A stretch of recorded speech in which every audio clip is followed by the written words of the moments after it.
The envelope trembled in my hands as I read the words that would change everything.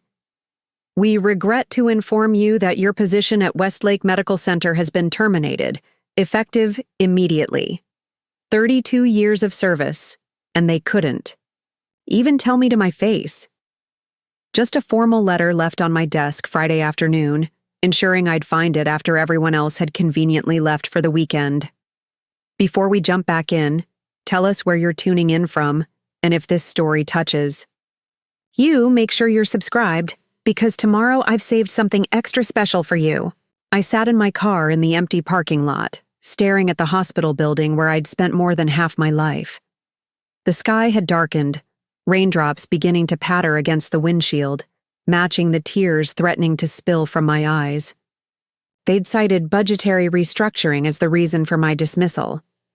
That's corporate speak for, we found someone younger who'll work for less. At 58, I wasn't ready to retire, but apparently Westlake thought otherwise. My phone buzzed. In my purse. James, my son. The very thought of telling him sent a wave of anxiety through my body. He'd been so proud when I'd been promoted to head nurse 7 years ago. What would he think now? Mom, where are you? Dinner starts in 20 minutes. Alicia's. Parents are already here. I'd completely forgotten about the dinner party at his house. His wife Alicia had been planning it for weeks, a chance to impress her parents with their perfect life in their perfect home. I'm on my way, James. Just finishing up at work. The lie slipped out so easily. Well, hurry up. You know how important. This is to Alicia. The drive to his suburban home felt like an out-of-body experience. I parked behind a sleek black Mercedes that must belong to Alicia's father, Lawrence Bennett, the renowned surgeon. Next to it was a gleaming white Range Rover, Diana, Bennett's vehicle of choice. The Bennetts had never been shy about flaunting their wealth, and they'd never quite approved of their daughter marrying the son of a mere nurse. I checked my reflection in the rearview mirror, quickly wiping away any evidence of tears, and forced a smile that didn't reach my eyes. You can do this, Eleanor, I whispered to myself. It's just one evening. The front door swung open before I could even ring the bell. James stood there, his expression a mixture of relief and irritation. Finally. Everyone's waiting, he hissed, ushering me inside. The house was immaculate as always, Alicia's doing. My son had married into money and had quickly developed a taste for it. The living room was a showcase of expensive furniture and artwork, none of which James could have afforded on his teacher's salary. But his in-laws had been generous with wedding gifts and down payments. Eleanor, we were beginning to think you weren't coming. Diana Bennett air-kissed both my cheeks, her diamond, earrings catching the light. At 63, she looked 50 thanks to the skilled hands of the best plastic surgeons in the city.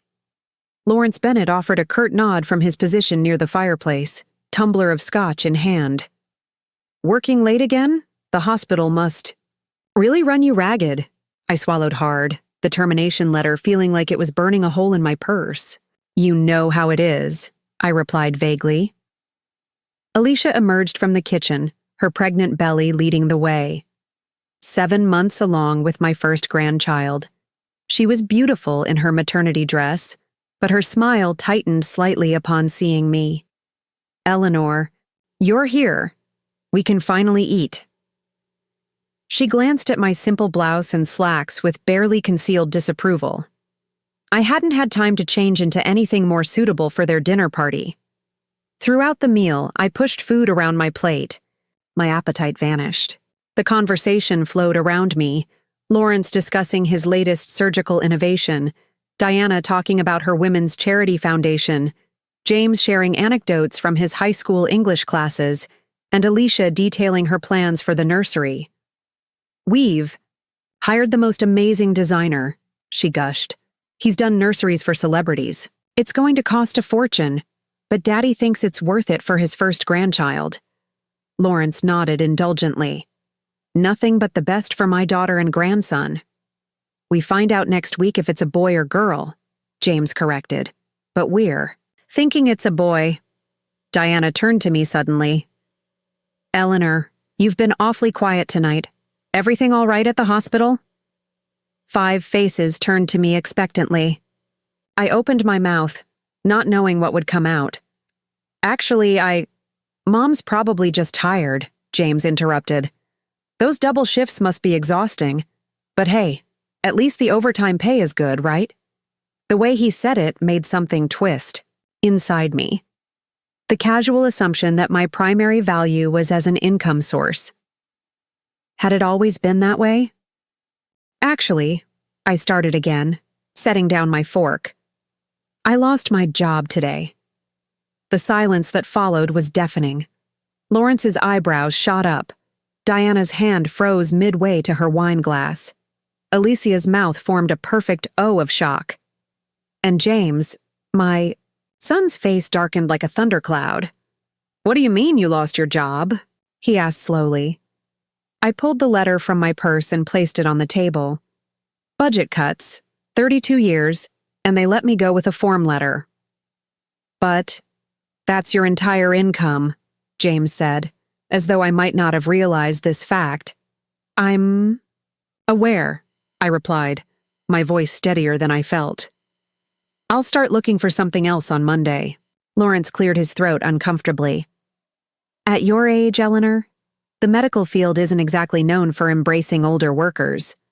"I'm 58, not 80, I shot back, irritation flaring. Diana reached across the table to pat my hand condescendingly. "Of course not, dear. But you have to admit, it might be challenging to start over now." Alicia turned to James, alarm in her eyes. "What about the nursery and the college fund we were hoping she'd contribute to?" "The college fund? For a child not yet born." They'd been counting on my contributions to that too. James stood abruptly. "Mom, can I speak with you in the kitchen?" I followed him, feeling like a chastised child. Once the swinging door closed behind us, he rounded on me. "How could you let this happen?" he demanded, voice low but intense. "Let this happen?" I repeated incredulously. "You think I wanted to lose my job? Did you even try to fight it? Did you speak to HR, your union rep?" "It was a corporate decision, James. The entire department was restructured." He ran a hand through his hair, pacing the kitchen. "This is the worst possible timing. The baby's coming. We're expanding the house. And now you drop this bomb at dinner with Alicia's parents?" I stared at my son, truly seeing him for perhaps the first time in years. When had he become this person? This man who cared more about appearances than his own mother's well-being. "I'm sorry my unemployment is such an inconvenience for you," I said quietly. James sighed heavily. "That's not what I meant. It's just, we were counting on your help, Mom. You promised to chip in for the nursery, and now I can't." I finished for him. "At least not right away. I have some savings, but I need to be careful until I find another position." His expression changed then, a calculation happening behind his eyes that made my stomach clench. "How much savings, exactly?" "Enough to get by for a little while," I hedged. I wasn't about to lay out my financial situation for him to dissect. "Because, you could move in with us temporarily," he offered, though his tone lacked any warmth or sincerity. "Just until you get back on your feet. You could help with the baby when it comes." Ah, there it was. Not concern for my welfare, but seeing an opportunity. Free childcare in exchange for room and board. "That's generous of you, James, but I'll be fine in my apartment. Your lease is up next month, isn't it?" He'd clearly been thinking about this. "It makes no sense to renew it if you don't have income. Move in with us, save on rent, and help with the baby. It's the logical solution." Before I could respond, the kitchen door swung open, and Alicia entered with Diana close behind. "Is everything okay?" Alicia asked, though her eyes were fixed on James rather than me. "Mom's lease is ending soon," James said quickly. "I was just suggesting she move in with us for a while. It would help everyone." Diana's eyes lit up. "What a wonderful idea! Eleanor could be our live-in nanny. Most of my friends have them and they're absurdly expensive. I haven't agreed to anything, I interjected, but they weren't listening. She could take the guest room downstairs, Alicia was saying to James. We'd need to move some things around, but it could work. And think of the money you'd save, Diana added, both on rent and childcare. Lawrence joined us in the kitchen, apparently having overheard. Seems like a sensible arrangement. Eleanor gets housing. You get help with the baby. A fair exchange of services. As if I were being interviewed for a position rather than discussing moving in with my own son. We should discuss this another time, I suggested, discomfort growing by the second. No, let's settle it now, James insisted. The timing is perfect. Your lease ends, you move in with us, and you'll be here when the baby arrives. You said yourself you have some savings. That can cover your personal expenses while you look for work. I looked at the four of them, all staring at me expectantly, already mentally rearranging their lives to accommodate me, or rather, to accommodate what I could do for them. And I realized with startling clarity that not one of them had asked how I was feeling about losing my job. Not one had offered sympathy or support. Their only concern was how my situation would impact them. I need to think about it, I said finally. James frowned. What's there to think about? It's the obvious solution. Nevertheless, I'd like some time, I insisted, firmer now. An uncomfortable silence fell over the kitchen. Alicia exchanged a look with her mother, and James's jaw tightened in the way it always did when he was frustrated. Fine, he conceded, but your lease is up in 3 weeks, so don't think too long. We returned to the dining room, where James smoothly explained to Alicia's younger brother and his wife, who had been left at the table, that we'd been discussing some family logistics. The remainder of the evening passed in a blur, with conversation carefully steered away from my employment situation. As I prepared to leave, Diana embraced me with false warmth. Everything happens for a reason, Eleanor. Perhaps this is the universe, telling you it's time to focus on family. I nodded politely, not trusting myself to speak. James walked me to my car, hovering as I unlocked it. Think about our offer, Mom. It really is the best solution for everyone. I'll let you know, I promised, sliding into the driver's seat. As I drove away, I glanced in the rearview mirror. James was already heading back inside, not waiting to see if I made it safely to the street. When had my son stopped caring about me as a person? When had I become merely a resource to him? The truth was, I did have savings. More than James or anyone else knew. Much more. But that wasn't something I was ready to reveal, especially not after tonight's display of shallow concern and calculation. Back in my apartment, I kicked off my shoes and sank onto the couch, finally allowing myself the luxury of tears. 32 years at Westlake, gone in an instant. But as I sat there in the dark, something else began to replace the sadness. A slow burning anger, and underneath that, a strange sense of liberation. I walked to my bedroom and opened the closet, pushing aside hanging clothes to reveal a small safe embedded in the wall. My fingers moved automatically over the combination lock, James's birthday. Inside was a manila envelope that I hadn't opened in nearly 5 years. I carried it to the kitchen table and carefully extracted the contents. Bank statements, investment portfolio summaries, property deeds. The evidence of a secret I'd kept for over a decade. The papers confirmed what I already knew. I was worth just over $11 million. It had started 15 years ago when Martin Reynolds, a patient I'd cared for during his battle with pancreatic cancer, had included me in his will. Martin had been wealthy but alone, no family, no close friends. During the months I nursed him through his final days, we'd developed a bond that went beyond caregiver and patient. I'd read to him, brought him homemade soup when hospital food became intolerable, and most importantly, listened to his stories, tales of his adventures as a young man, his business successes, and his regrets about never starting a family. When he died, I was shocked to discover he'd left me a substantial inheritance, $2 million. I'd tried to refuse it, feeling it was inappropriate, but his lawyer insisted Martin had been of sound mind and had made his wishes clear. At first, I'd kept the money untouched, uncertain what to do with such a windfall. Then, on the lawyer's advice, I'd consulted a financial advisor who had helped me invest wisely. Over the years, those investments had grown significantly. I'd also purchased several rental properties that provided steady additional income. But I'd never told anyone. Not my coworkers, not my friends, and certainly not James. I'd continued living modestly, working my nursing job, staying in my comfortable but unassuming apartment. The inheritance didn't feel like it belonged to me somehow. It felt like it was meant for something important, though I wasn't sure what yet.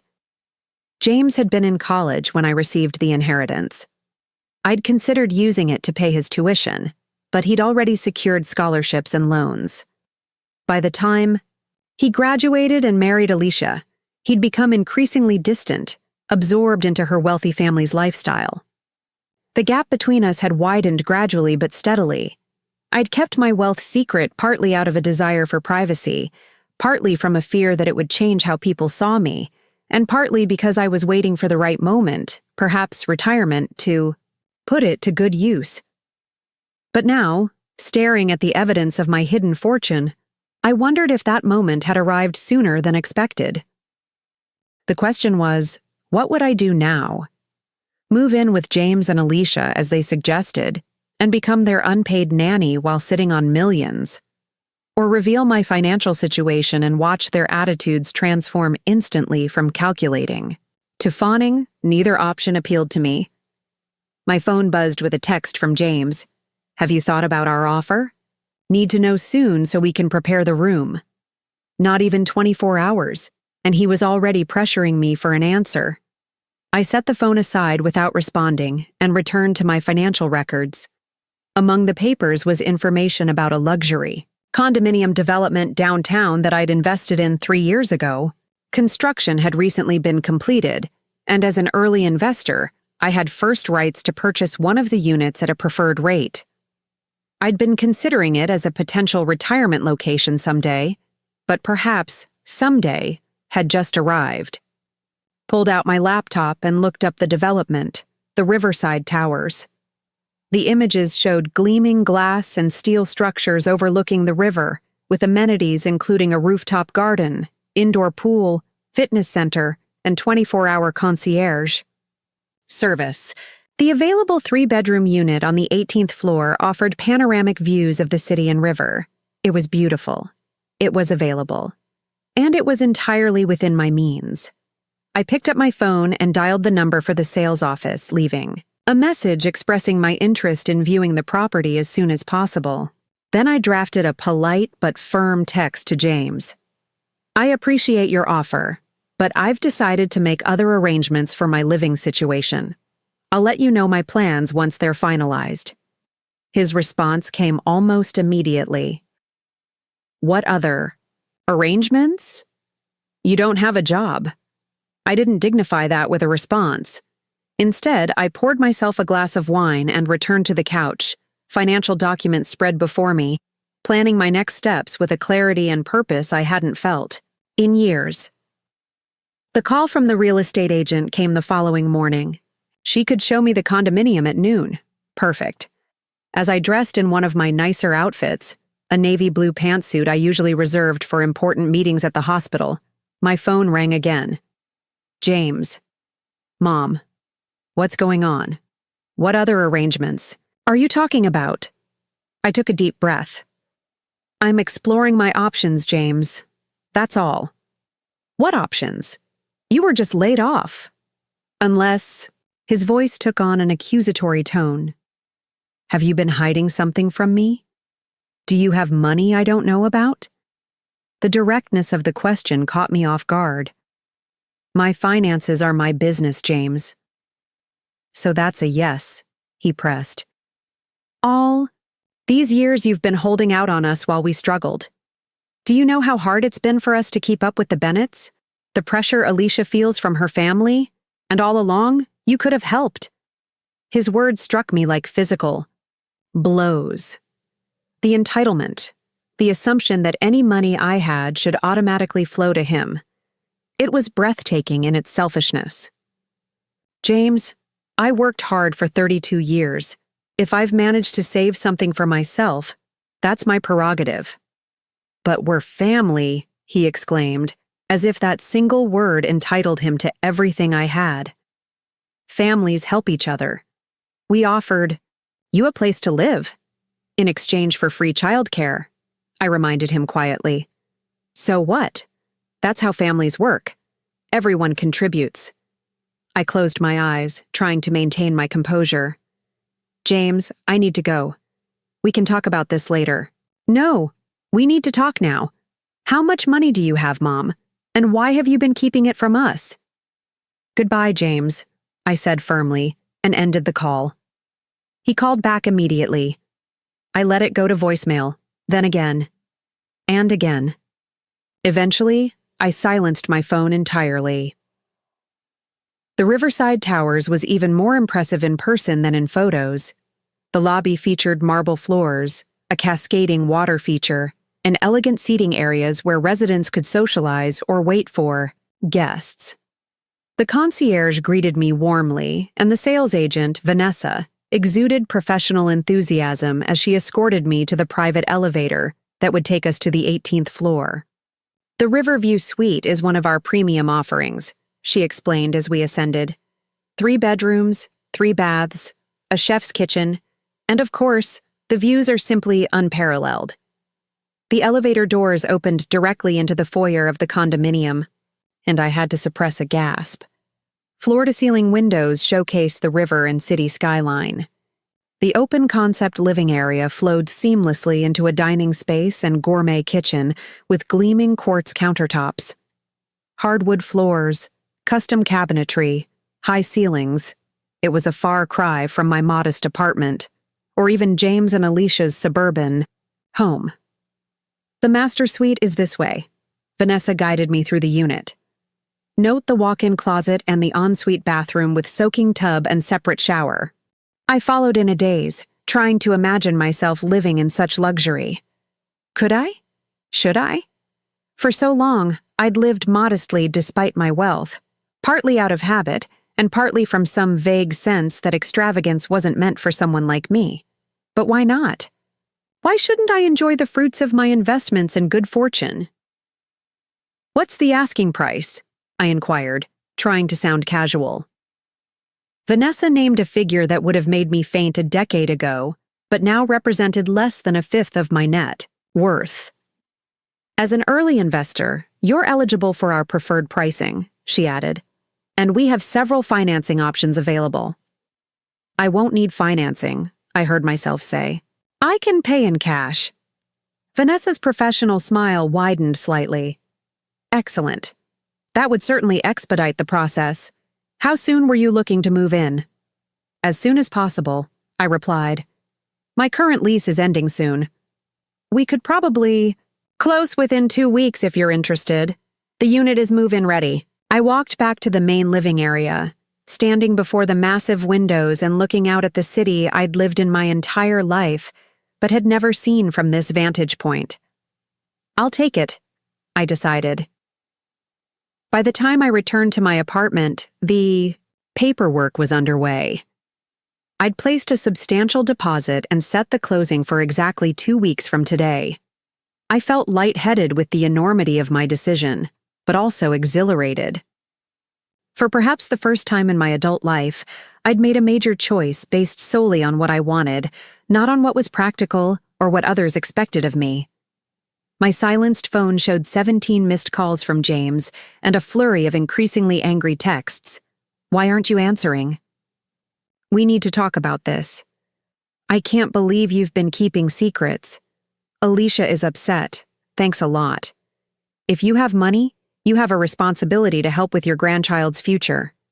Call me back. I set the phone aside again, unwilling, to let his demands intrude on my moment of transformation. Instead, I began making plans. I'd need to give notice on my apartment, arrange for movers, decide what furniture to keep and what to replace. The condo came with an option for custom furnishings, which I'd declined, preferring to select my own pieces. I spent the evening browsing online furniture stores, creating a vision for my new home that reflected my personal taste rather than what was merely functional or affordable. As midnight approached, I finally picked up my phone, bracing myself, and called James. He answered on the first ring. "Finally. Where have you been all day? We've been worried sick." "I had appointments," I said simply. "Appointments? What appointments could be so important that you ignore your son's calls?" I took a deep breath. "James, I've found a new place to live. I'll be moving in 2 weeks when my lease ends." "What? Where? How can you afford—" "I have the means," I interrupted. "That's all you need to know right now." "No, that's not all I need to know." His voice rose sharply. "You've obviously been hiding money from us for who knows how long, and now you're making major decisions without even consulting me?" "I wasn't aware I needed your permission to make decisions about my own life," I replied, keeping my voice calm despite the anger bubbling beneath the surface. "It's not about permission. It's about family. We made a plan that would help everyone, and now you're just—" "The plan helped you, James. It turned me into your live-in nanny. That's not fair. We were offering you a place to stay when you lost your job." "In exchange for childcare services," I reminded him again. "You never once asked how I felt about losing my job.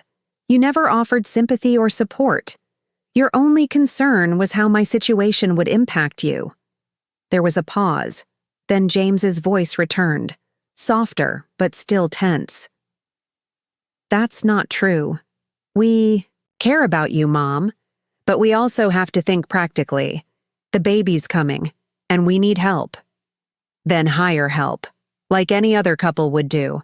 I'm your mother, not your employee. So you'd rather spend money on some fancy new place than help your own family?" The accusation hung in the air between us. "James, I worked hard my entire life, including raising you on my own after your father left. I'm entitled to make choices. For myself now. But what about us? What about your grandchild?" "I will always be there for my grandchild," I assured him. "But on my terms, not as unpaid help." Another pause, longer this time. When James spoke again, his voice had hardened. "I think we need to have this conversation in person. I'm coming. Over tomorrow after work." "Fine," I agreed. "But my decision is made." The rest of the night was restless, filled with swirling thoughts and emotions. Had I done the right thing? Was I being selfish? But each time doubt crept in, I remembered the calculating looks at the dinner table, the immediate pivot from shock to how they could benefit from my situation, and my resolve strengthened. The next day dawned bright and clear. I spent the morning contacting moving companies for quotes and beginning the process of sorting through my belongings. What would I take to my new life? What would I leave behind? By the time James arrived at 6 p.m. sharp, I had achieved a strange sense of calm. I knew what was coming, and I was prepared.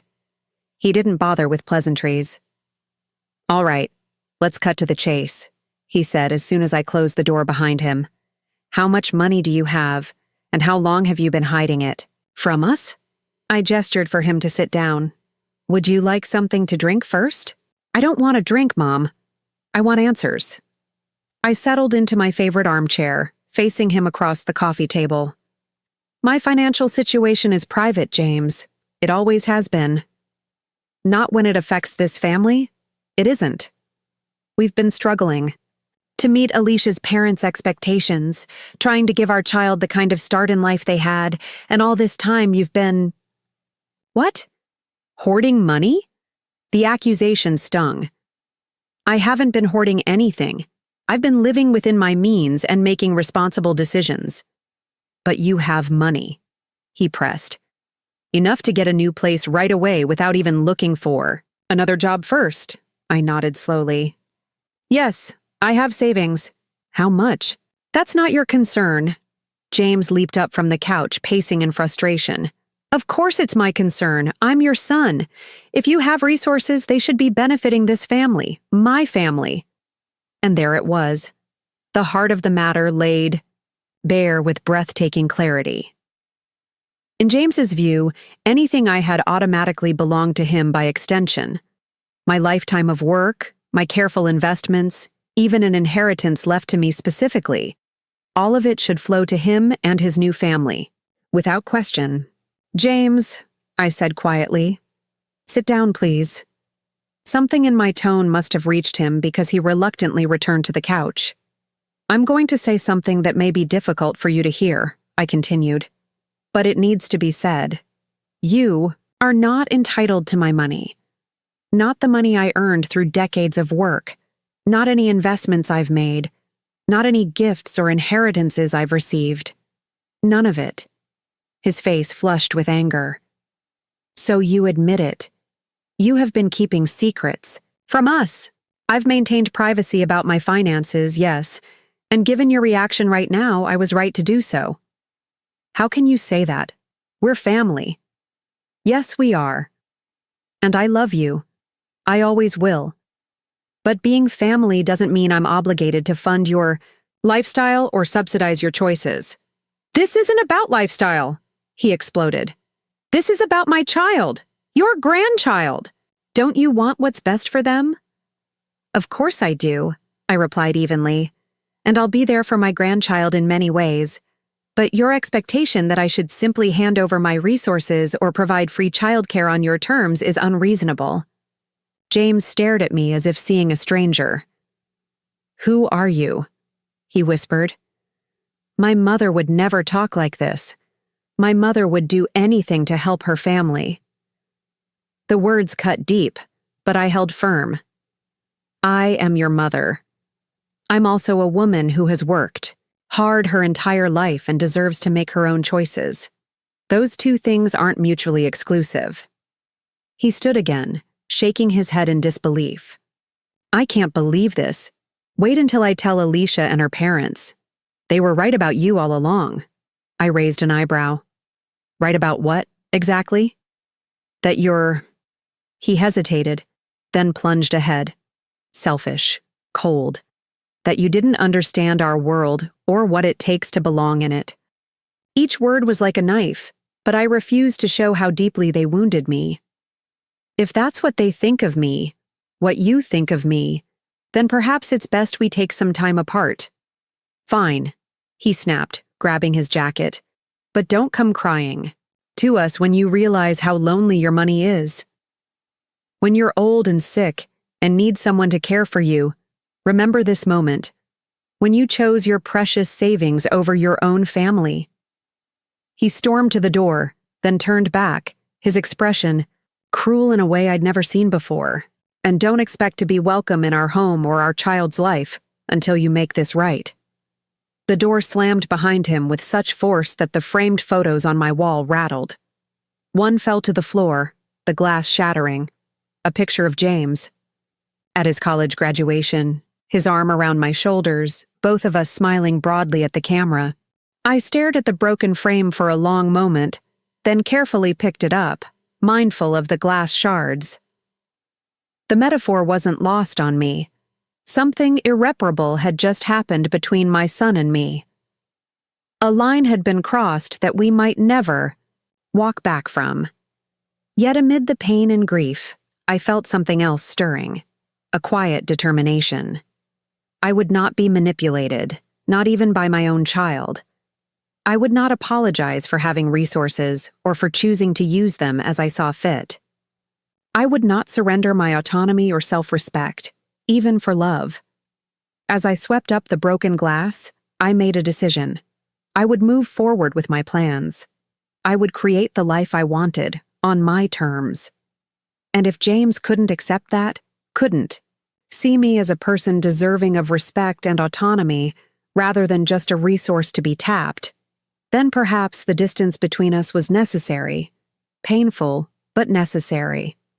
I sat amid the remnants of the shattered frame and allowed myself, finally, to cry. Not just for the argument with James, but for all of it. The job loss, the years of modest living despite my wealth, the gradual erosion of my relationship with my son as he'd been absorbed into Alicia's world of privilege and expectation. But, as the tears subsided, a strange sense of peace settled over me. For the first time in years, perhaps decades, I was making choices solely for myself. Not as a nurse, not as a mother, not as anyone's support system or safety net, just as Eleanor Walsh, a woman ready to claim her own life at last. I picked up my phone and dialed Vanessa, the real estate agent. "Is there any way we can expedite the closing? I'd like to move in as soon as possible." Tomorrow, I would begin shopping for furniture for my new home. I would hire a decorator to help create the space I'd always dreamed of, but never allowed myself to have. I would register for art classes at the community center, something I'd wanted to do for years but never found the time for. And I would prepare myself for the possibility that my son might not be part of this new chapter in my life. Not until he could see me as more than a means to an end, more than a resource to be exploited. It would hurt, perhaps more than anything had ever hurt before, but I would survive it. I had survived worse. As I drifted off to sleep that night, an unexpected thought floated through my mind. Perhaps losing my job hadn't been a tragedy after all. Perhaps it had been the push I needed to step into the life I deserved, a life that had been waiting for me all along, if only I'd had the courage to claim it. The next morning, I woke to sunlight streaming through my bedroom window and an unfamiliar sense of lightness. Despite the painful confrontation with James, I felt oddly liberated. For 32 years, I'd defined myself by my career as a nurse. Before that, I'd been defined by my role as a single mother. For the first time in my adult life, I was free to define myself. I made coffee and opened my laptop, beginning to research interior designers in the area. If I was going to create my dream home, I wanted to do it properly. I was scrolling through portfolios when my phone rang, a number I didn't recognize. "Hello? Is this Eleanor Walsh?" A woman's voice, crisp and professional. "Yes, it is." "This is Miranda Bennett, Lawrence's sister, Alicia's aunt." My stomach tightened. I'd met Miranda only a handful of times at family gatherings. She was cut from the same cloth as the rest of the Bennetts, wealthy, polished, and judgmental. "James called Lawrence last night, quite upset," she continued without pleasantries. "The family is concerned about the situation." "What situation would that be?" I asked, my voice carefully neutral. "Don't be coy, Eleanor. You know exactly what I'm talking about. James told us you've been concealing substantial assets while letting them struggle to maintain appearances in our circle." I nearly laughed at the absurdity. Struggle? With their combined incomes and the generous support from Lawrence and Diana? "Their lifestyle has certain requirements," Miranda replied stiffly. "Lawrence has been very generous, but he shouldn't have to shoulder the entire burden when you clearly have means of your own." "I wasn't aware that I was obligated to report my financial status to the Bennett family," I said. "We're all family now, Eleanor. There shouldn't be secrets between us, especially not when they affect Alicia and the baby. My finances don't affect Alicia or the baby." "Of course they do." Miranda's voice rose slightly. "Every resource in a family should be directed toward giving the next generation the best possible advantages. Surely you understand that." I took a deep breath. "Miranda, I appreciate your concern, but my financial decisions are my own." "This isn't just about money," she pressed. "It's about trust. James and Alicia feel betrayed, and rightfully so. The entire family is upset." "The entire family?" I echoed. "You mean the Bennett family?" "We're all one family now," she insisted. And yet, I wasn't consulted when Alicia and James decided I should move in and provide free childcare. I wasn't included in discussions about my grandchild's future. I was simply assigned a role. Miranda made a dismissive sound. Don't be dramatic.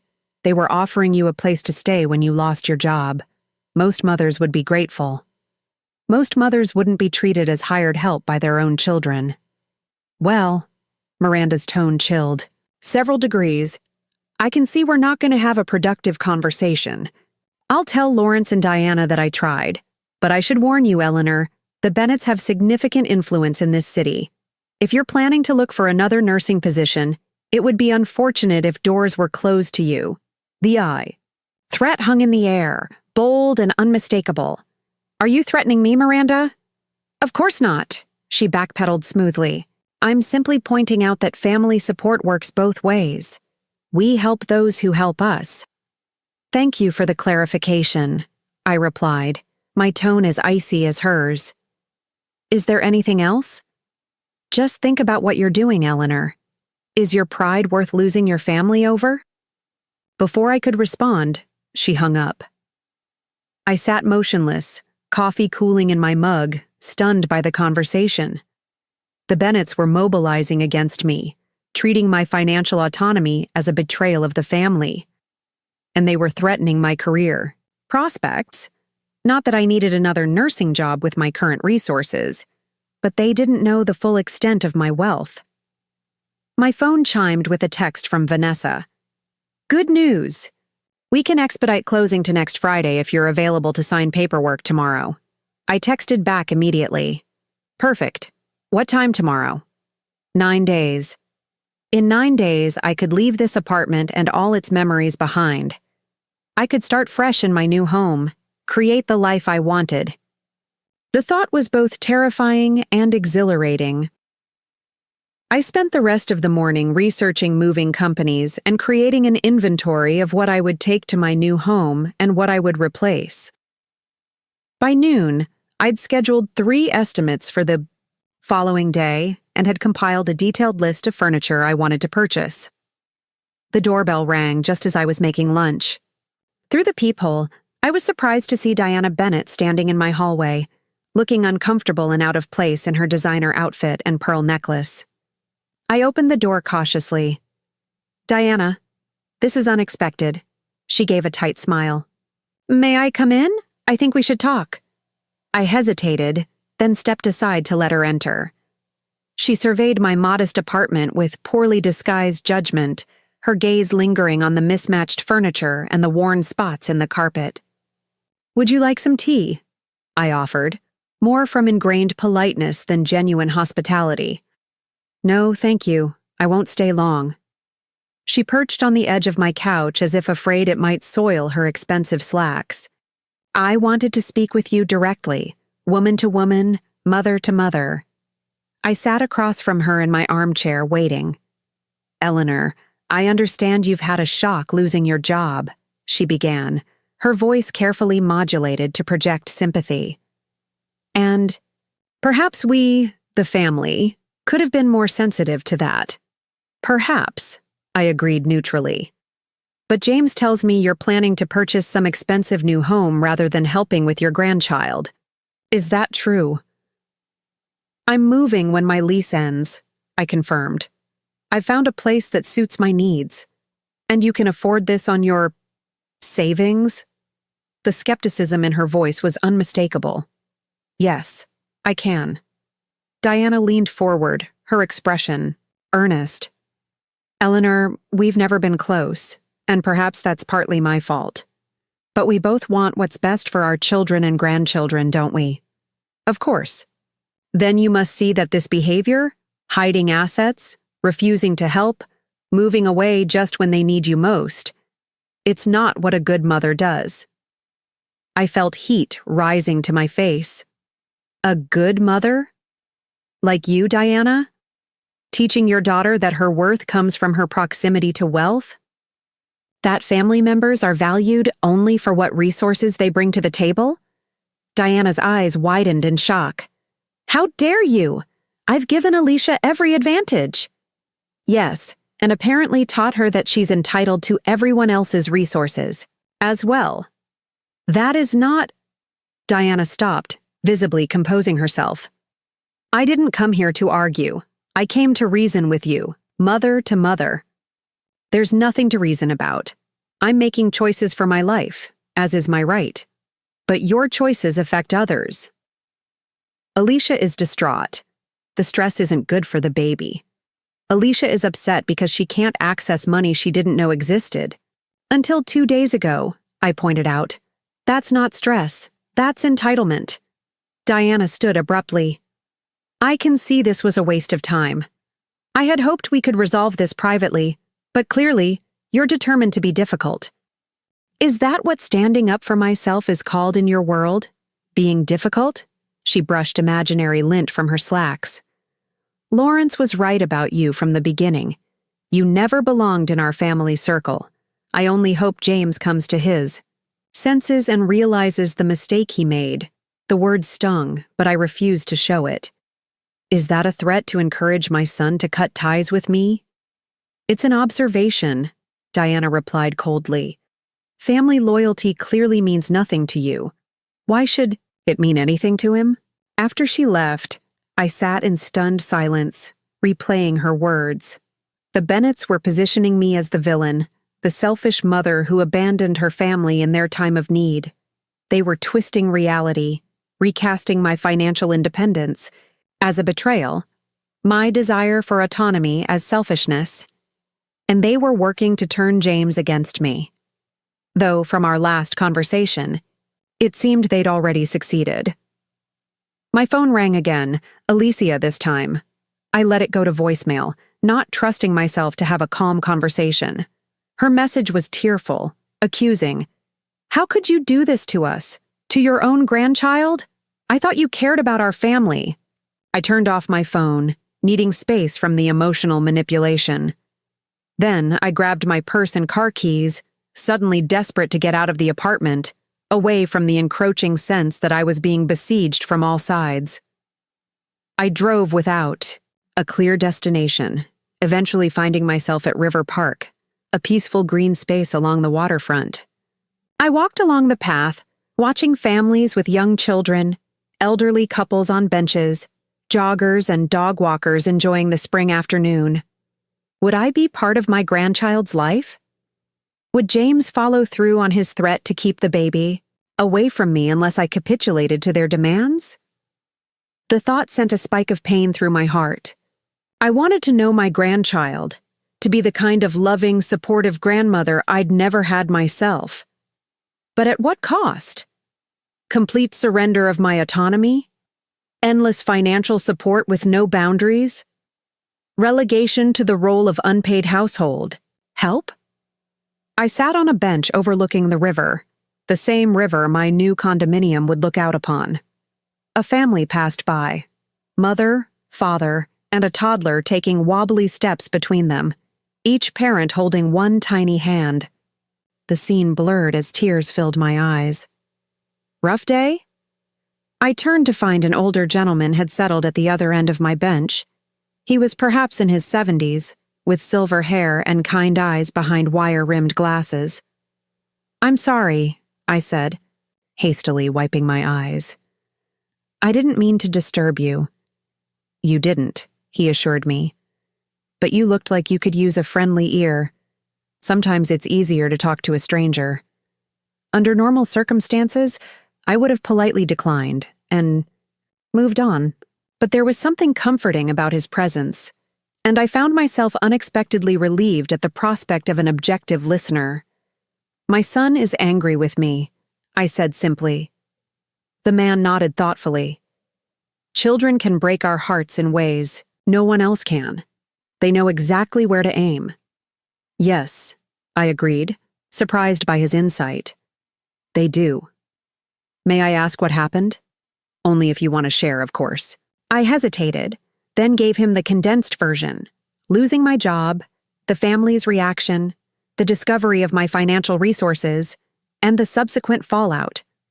So now I'm the villain, I concluded. The selfish mother who won't hand over her savings or provide free childcare. Are you close with your son normally? He asked. I considered the question honestly. We used to be. When he was growing up, it was just the two of us. But since he married into the Bennett family, he's changed. Or maybe I just didn't see this side of him before. Money has a way of revealing people's true colors, the man observed, both having it and wanting it. I'm learning that, I agreed ruefully. For what it's worth, he said after a moment, I don't think you're being selfish at all. You worked hard your whole life. You raised your son alone. Now you're entitled to make choices for yourself. That's what I keep telling myself. But then I think about my grandchild, and I wonder if I'm making a terrible mistake. The man smiled, gently. Can I offer some perspective from someone who's been around a bit longer? I nodded. If you give in now, if you surrender your autonomy and your resources because they're pressuring you, you'll establish a pattern that will never end. They'll always want more, and they'll always use emotional manipulation to get it. And your grandchild will grow up seeing that dynamic, learning that it's acceptable to treat you that way. His words resonated deeply. So what should I do? Set boundaries now. Live your life on your terms. Be ready to welcome your grandchild with open arms, but not at the cost of your dignity or independence. The right people, the ones who truly love you, will adjust to your boundaries. The others. He shrugged. Well, perhaps it's better to know who they are now. We sat in companionable silence for a few minutes. Then he stood, offering his hand. I'm Robert, by the way. Eleanor, I replied, shaking his hand. Thank you for listening. It helped more than you know. It was my pleasure. I come here most afternoons when the weather's nice. Same bench usually, if you ever need an ear again. As he walked away, I felt a renewed sense of clarity. Robert was right. Giving in now would set a pattern for the future, one that would gradually erode my self-respect and reinforce my son's sense of entitlement. I turned my phone back on to find 3 more missed. Calls from James, 2 from Alicia, and 1 from Lawrence Bennett himself. There were also several text messages ranging from guilt-inducing, "How can you do this to your family?"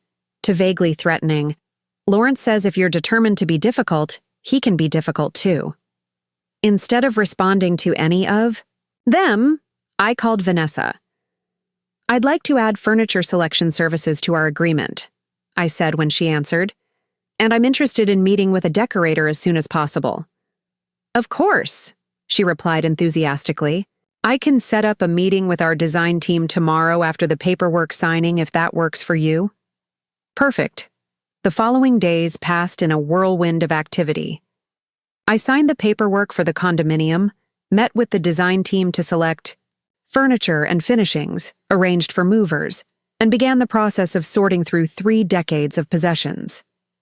The Bennetts continued their campaign of emotional warfare. James and Alicia oscillated between angry accusations and tearful pleas. Lawrence made veiled threats about his influence in the medical community.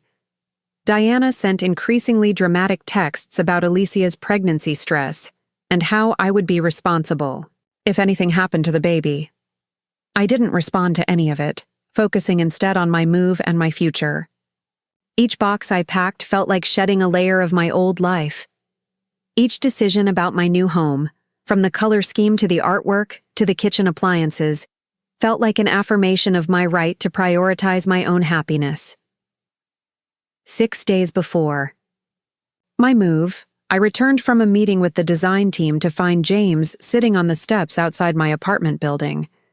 He looked tired, his normally immaculate appearance slightly disheveled. "We need to talk," he said as I approached. I unlocked the building door without responding, and he followed me upstairs to my apartment. Inside, he surveyed the stacks of boxes and bare walls with a frown. "So you're really going through with this?" he observed. "Yes, I am." He paced the small living room, hands shoved in his pockets. "Mom, this has gone too far. The whole family is upset. Alicia cries every night. Her parents are furious. It's affecting everyone." "I'm sorry to hear that," I said, keeping my voice level. but my decision stands. What decision exactly? To abandon your family? To hoard your money while your grandchild suffers? My grandchild isn't suffering, James. Your child hasn't even been born yet. But they will suffer. Without the advantages we're trying to provide. The advantages you expect me to fund, I corrected gently. He ran a hand through his hair in frustration. Why are you being like this? This isn't you. You've always put family first. I'm still putting family first, James. But that doesn't mean sacrificing my independence or surrendering my resources. So what are you saying? You won't help us at all? I sighed, weariness settling into my bones. That's not what I'm saying. I'm saying I won't be manipulated or coerced. I won't move in and provide free childcare. I won't hand over my savings. Because you and the Bennetts feel entitled to them. Then what will you do? I'll be a grandmother on my terms. I'll love my grandchild and support them in ways that respect my boundaries and your role as parents. James stared at me for a long moment, his expression unreadable. Then he shook his head slowly. That's not enough, Mom. Not for us. Not for the Bennetts. I'm sorry to hear that, I said again, my heart breaking even as my resolve strengthened. Because it's all I'm offering. Then I guess there's nothing more to say. He moved toward the door, then paused, turning back. Lawrence says to remind you that if this continues, he'll make sure you never work in healthcare in this city again. The threat landed like a physical blow, not because I needed a job, I didn't, but because it revealed the depths to which they were willing to sink to control me. You can tell Lawrence, I said, my voice steady despite the anger churning inside me, that threats only reinforce my decision. And you can tell him that if he attempts to interfere with my career, I'll consult a lawyer about harassment. James's eyes widened in shock. You'd sue Alicia's father? Your grandchild's grandfather? I'd protect myself from bullying and intimidation, I corrected, just as I'm doing now. For a brief moment, something flickered in James's eyes. Perhaps a glimmer of recognition, or even respect. Then it vanished, replaced by cold determination. Have it your way, he said flatly. But don't expect to be welcome in our lives until you come to your senses. After he left, I sat among my boxes, surrounded by the remnants of my old life and the promise of the new one to come. The pain of James's ultimatum was raw and visceral, but beneath it was a steadfast certainty that I was doing the right thing, not just for my future, but for his as well, though he couldn't see it yet. I picked up my phone and dialed a number I hadn't called in years. Hello, Martha. It's Eleanor Walsh. I was wondering if that offer to go to Europe together is still open. Martha had been my closest friend at the hospital until she'd retired 3 years ago. She'd been planning a European vacation for months, and had invited me along, but I'd declined, citing work obligations and financial constraints. It was time to change that narrative. Eleanor? Of course it's still open. I'm leaving in 3 weeks. Can you actually join me this time? I looked around at my half-packed apartment, at the life I was systematically dismantling to build something new. Yes, I said, a smile spreading across my face despite the tears still drying on my cheeks. Yes, I can. Moving day arrived with perfect spring weather, sunshine dappling through new leaves, a gentle breeze carrying the scent of blooming flowers. The moving company I'd hired was prompt and efficient, carefully loading my curated possessions into their truck. I'd decided to bring only items that held genuine sentimental value, or still brought me joy. My mother's antique writing desk, the reading chair I'd nursed James in as a baby, photo albums and keepsakes that chronicled my life's journey. Everything else I'd either donated, sold, or discarded, making room for the new furnishings that would be delivered to the condominium over the next few days. As the last box was carried out, I stood in the center of my empty apartment, memories echoing off the bare walls. I'd lived here for 9 years, not the longest I'd stayed anywhere, but long enough to consider it home. Now it felt like a shell, a chrysalis I was leaving behind. Ma'am? The moving supervisor appeared in the doorway. We're all loaded up, Ready when you are. I nodded, taking one last look around. Yes, I'm ready. The drive to Riverside Towers took less than 20 minutes, but it felt like crossing into another world entirely. The luxury building rose against the skyline, its glass facade reflecting, puffy white clouds drifting across the blue spring sky. The uniformed doorman greeted me by name, and the concierge emerged from behind his marble desk to shake my hand. Welcome to Riverside Towers, Ms. Walsh. We're delighted to have you joining our community. The movers had already begun unloading, directed by the building's staff with quiet efficiency. I rode the private elevator to the 18th floor, my heart beating a little faster as the doors opened directly into the foyer of my new home. Sunlight poured through the floor-to-ceiling windows, making the empty space glow with possibility. I walked to the massive windows, gazing out at the panoramic view of the river and city skyline. Mine. All mine. For a moment, guilt tried to creep in. Was it wrong to enjoy such luxury when my son and his wife would never know I had the means to help them? But I quickly banished the thought. This wasn't about denying them. It was about finally embracing what was right for me after a lifetime of sacrifice and service. The movers worked steadily throughout the day, placing furniture, according to my instructions. By late afternoon, my personal possessions were arranged in their new home, though they looked somewhat dwarfed by the spacious rooms. The new furniture I'd selected would be delivered over the next few days, gradually filling the space and transforming it from a show home to my home. After the movers left, I poured myself a glass of champagne from a bottle Vanessa had thoughtfully left as a housewarming gift and walked out onto the balcony. The spring evening was mild, the city lights beginning to twinkle against the darkening sky. Below, people hurried along the riverfront walkway, heading home from work or out for dinner. I raised my glass in a silent toast. To new beginnings. To freedom. To Eleanor Walsh. My phone buzzed with a text from Martha. All set for Europe? Got my tickets today. So excited you're joining. I smiled, typing back. All set. Moving into my new place today. Can't wait. Just as I pressed send, an incoming call flashed on my screen, a number I didn't recognize. Normally, I might have let it go to voicemail, but something made me answer. Hello? Is this Eleanor Walsh? Former head nurse at Westlake Medical Center? Yes, it is. This is Dr. Gabriel Chen from Memorial Hospital. I understand you're currently between positions. I frowned, confused. That's right. May I ask how you got my number? One of your former colleagues, Dr. Sarah Williams, recommended you highly. We have an opening for a director of nursing that I think would be perfect for your experience level. Would you be interested in discussing it? I nearly laughed at the timing. Just as Lawrence Bennett was threatening to make sure I never worked in healthcare again, a new opportunity was presenting itself. That's very flattering, Dr. Chen, but I'm actually planning to take some time off before considering my next professional move. I understand completely, he replied, sounding disappointed. But would you at least consider having coffee with me to discuss the position? No pressure, just information. Memorial is implementing some innovative patient care models that I think would align with your philosophy. I hesitated. I didn't need the job financially, but the position sounded intriguing, and there was something deeply satisfying about the thought of securing a prestigious position despite Lawrence Bennett's threats.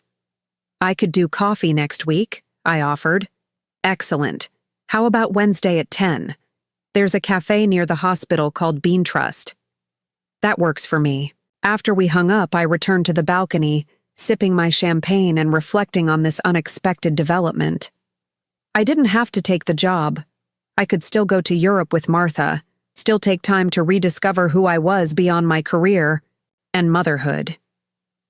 But it was comforting to know that doors were opening rather than closing, despite the Bennett's best efforts. My first night in the condominium was surreal.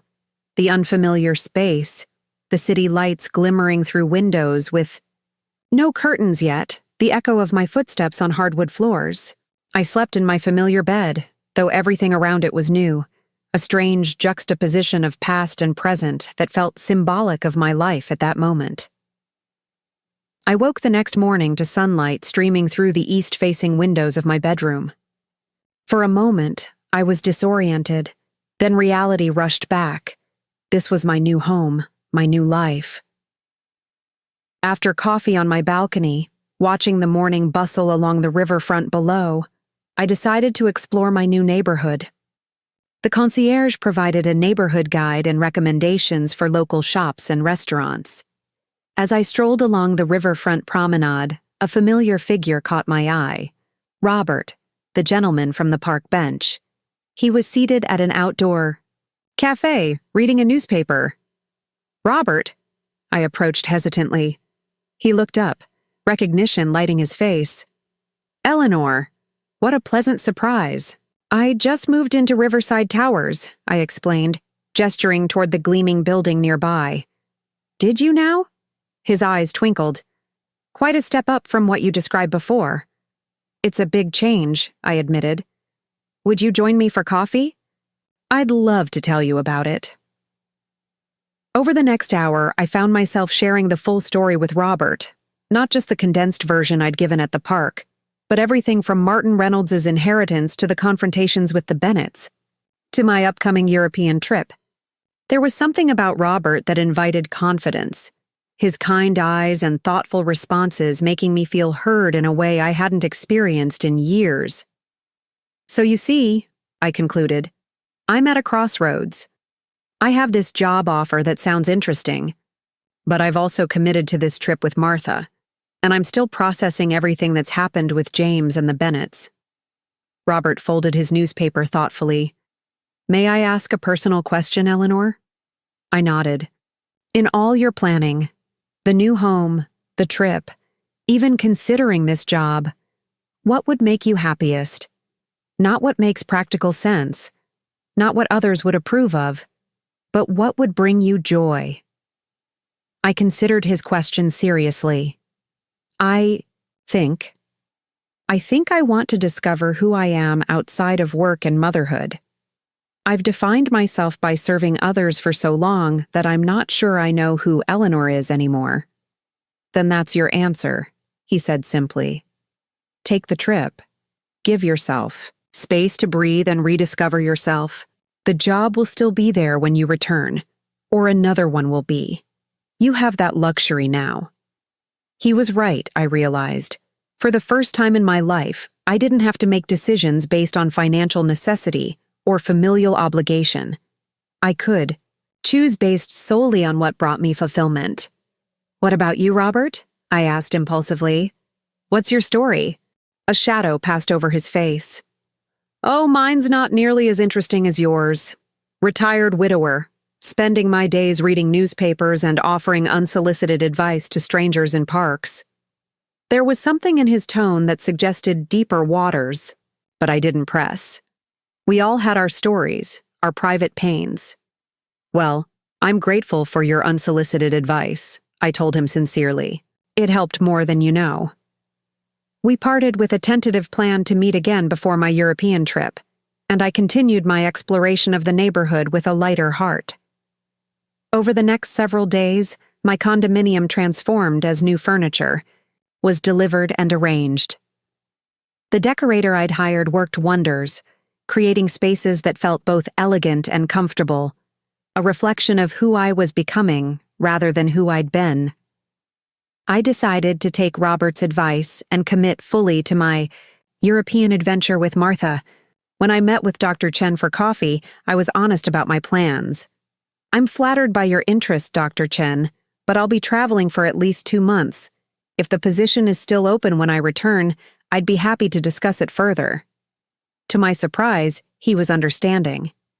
The timing isn't ideal, but frankly, you're exactly what we're looking for. I might be able to hold the position if you're seriously interested. We left it as a possibility to revisit after my return, and I walked away feeling strangely empowered. I'd prioritized my own needs without guilt or apology, something the old Eleanor would never have done. As my departure date approached, I continued settling into my new home and preparing for my journey. I explored my neighborhood, discovering favorite cafes, bookshops, and walking paths.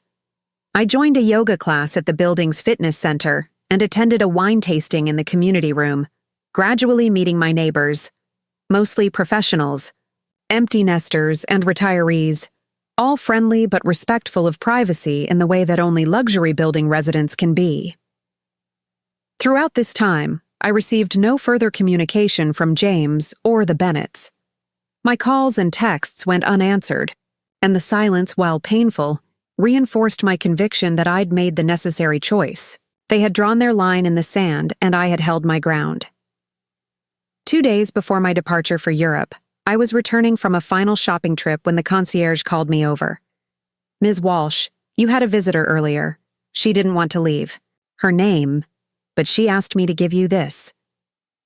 He handed me a small envelope. Inside was a sonogram image and a handwritten note. "It's a girl, due August 15th. My heart constricted painfully. My granddaughter. James and Alicia were having a daughter. The image blurred as tears filled my eyes. "Are you all right, Ms. Walsh?" the concierge asked, concerned. "Yes," I managed, tucking the envelope into my purse. "Thank you." Upstairs in my condominium, I sat on the sofa, staring at the sonogram. A tiny profile, a curved spine, the suggestion of tiny hands. My granddaughter. A life coming into the world that I might never be allowed to know. I picked up my phone, hesitating only briefly before dialing James's number. As expected, it went straight to voicemail. "James, it's Mom.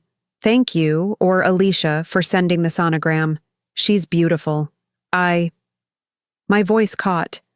"I want you to know that I love you, and I'll love my granddaughter, regardless of what's happening between us. I'm leaving for Europe in 2 days, but I'll be back well before the baby comes. My door will always be open to you, both of you, all of you. I hope someday you'll walk through it." I ended the call, knowing he would probably delete the message without listening. But I had to try. I wasn't shutting the door, even if they had. That evening, I met Robert for dinner at a riverside restaurant. He listened sympathetically as I shared the latest development. "It's a peace offering of sorts," he suggested. "Sharing the news, the image, it shows they're not completely closing the door. Or it's a final twist of the knife," I countered, reminding me of what I'll miss by standing my ground. Robert considered this. "Perhaps it's both. Families are complicated. Love and manipulation often intertwine in ways that are hard to untangle." "What would you do?" I asked. He sipped his wine thoughtfully. "I'd do exactly what you did. Leave the door open, then live your life with joy and purpose. Children, even adult ones, eventually respond to authenticity. They may not like your choices, but they'll respect your integrity if you remain true to yourself." "You sound like you speak from experience." A shadow crossed his face again, that same fleeting darkness I'd noticed before. "Let's just say I understand complicated family dynamics." We moved on to lighter topics. My upcoming trip, his recommendations, for museums in Paris and restaurants in Rome. By the time we parted, my spirits had lifted somewhat, though the ache of the sonogram still lingered. The day before my departure, I was organizing my travel documents when the doorbell rang. My heartbeat quickened. Could it be James? Had my message gotten through? I rushed to the door and peered through the peephole, only to see Diana Bennett, standing in my hallway, her expression grim. I hesitated, then opened the door. Diana. She took in my luxury condominium with visible shock, her gaze traveling from the soaring ceilings to the designer furniture to the panoramic view beyond the quay. Windows. "May I come in?" she asked stiffly. I stepped aside, allowing her to enter. She moved into the living room, her disbelief growing more apparent with each step. "This is where you live now?" she finally asked. "Yes," I replied simply. "I see. She turned to face me. Perhaps I underestimated you, Eleanor. Perhaps, I agreed, not offering more. Alicia sent the sonogram, she said after an uncomfortable pause. Not James. He doesn't know. Thank you for telling me. Diana perched on the edge of my sofa, much as she had in my old apartment, though this time it wasn't disdain for the furniture, but visible discomfort with the situation. I came because... She hesitated, seeming to struggle with her words. Because I know what it's like to be shut out from a grandchild's life. My own mother was excluded from Alicia's early years due to a disagreement with Lawrence. By the time they reconciled, critical years had been lost. This vulnerability from Diana was unexpected, and I found myself softening slightly. I appreciate you sharing that. I don't agree with your choices, she continued, her tone hardening again. I think you're being selfish and stubborn, but I also know my son-in-law can be inflexible, and Lawrence can be overbearing. Yes, he can, I agreed mildly. Diana glanced around the condominium again, reassessing. Clearly, you have resources we weren't aware of. More substantial than any of us imagined. Yes. Lawrence spoke to some of his colleagues at Westlake about you. They mentioned a patient from years ago, Martin Reynolds. Is that where all this came from? I tensed, surprised, that they had dug so deeply into my past. My financial situation is still private, Diana. She waved a dismissive hand. It doesn't matter. What matters is finding a path forward before the baby arrives. I've already told James my door is open, I said. I'll be back from Europe before the baby comes. Europe? Diana looked startled. You're going to Europe now? For 2 months with a friend. We leave tomorrow. She shook her head in disbelief. While your daughter-in-law is 7 months pregnant, you're off gallivanting around Europe? Alicia has excellent medical care, a supportive husband, and 2 involved parents, I pointed out. My presence isn't required, especially since I've been explicitly told I'm not welcome unless I meet certain conditions. Diana's jaw tightened. I see your mind is made up. It is. She stood, smoothing her skirt. I'll tell Alicia you received the sonogram. Whether she tells James is her decision. Thank you for coming, Diana. Despite our differences, I do appreciate the gesture. At the door, she turned back. One last thing, Eleanor.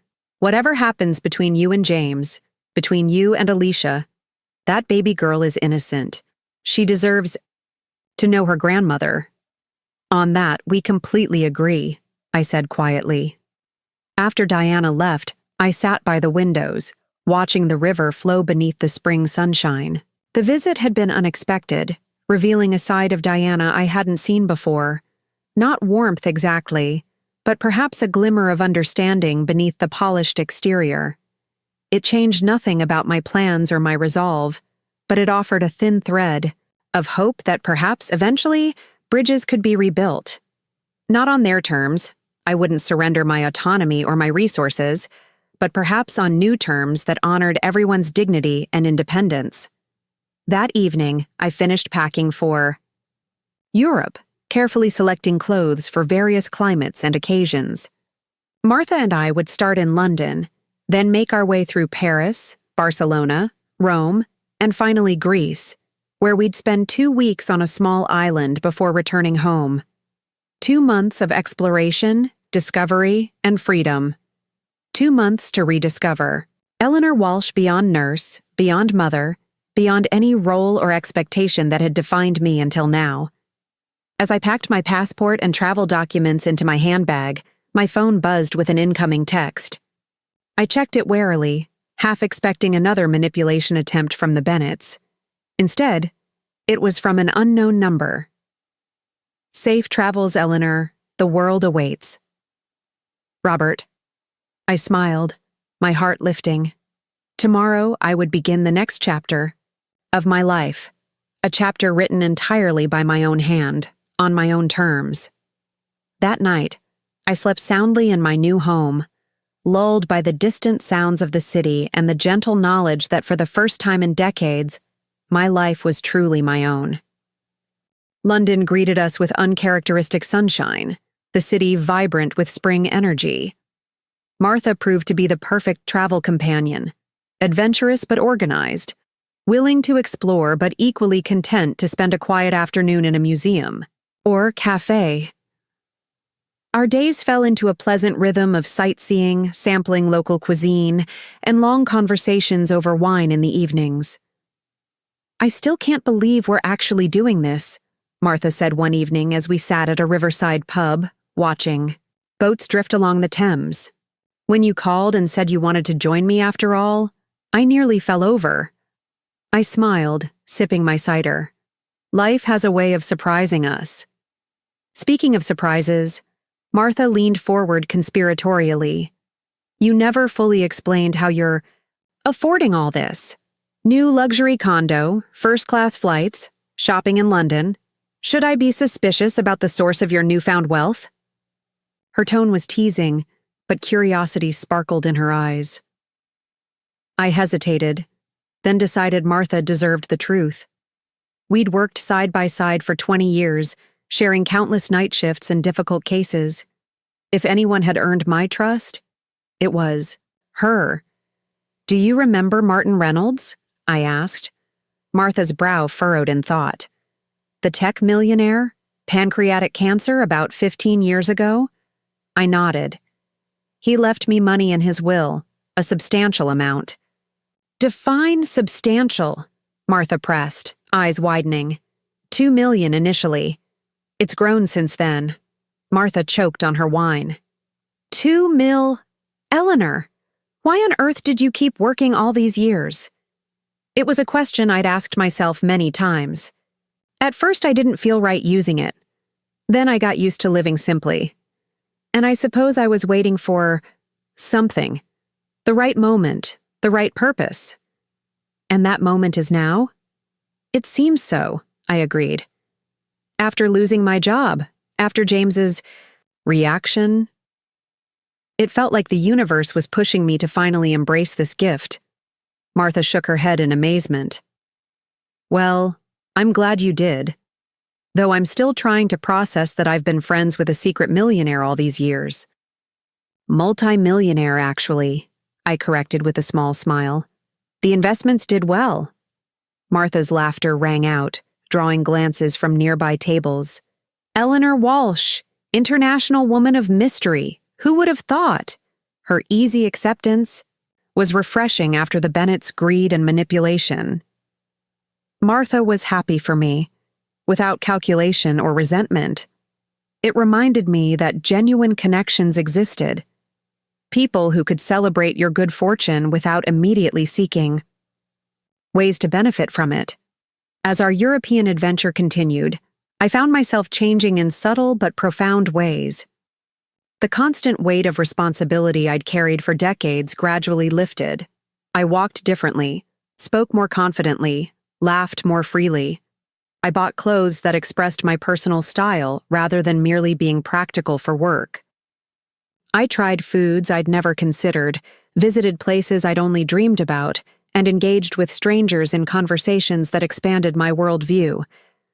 I called Robert occasionally, sharing my experiences and insights. He seemed genuinely delighted by my adventures, offering suggestions for hidden gems in each city, and listening attentively to my stories. Our friendship, though new, had quickly become a source of comfort and understanding. Paris, Barcelona, Rome.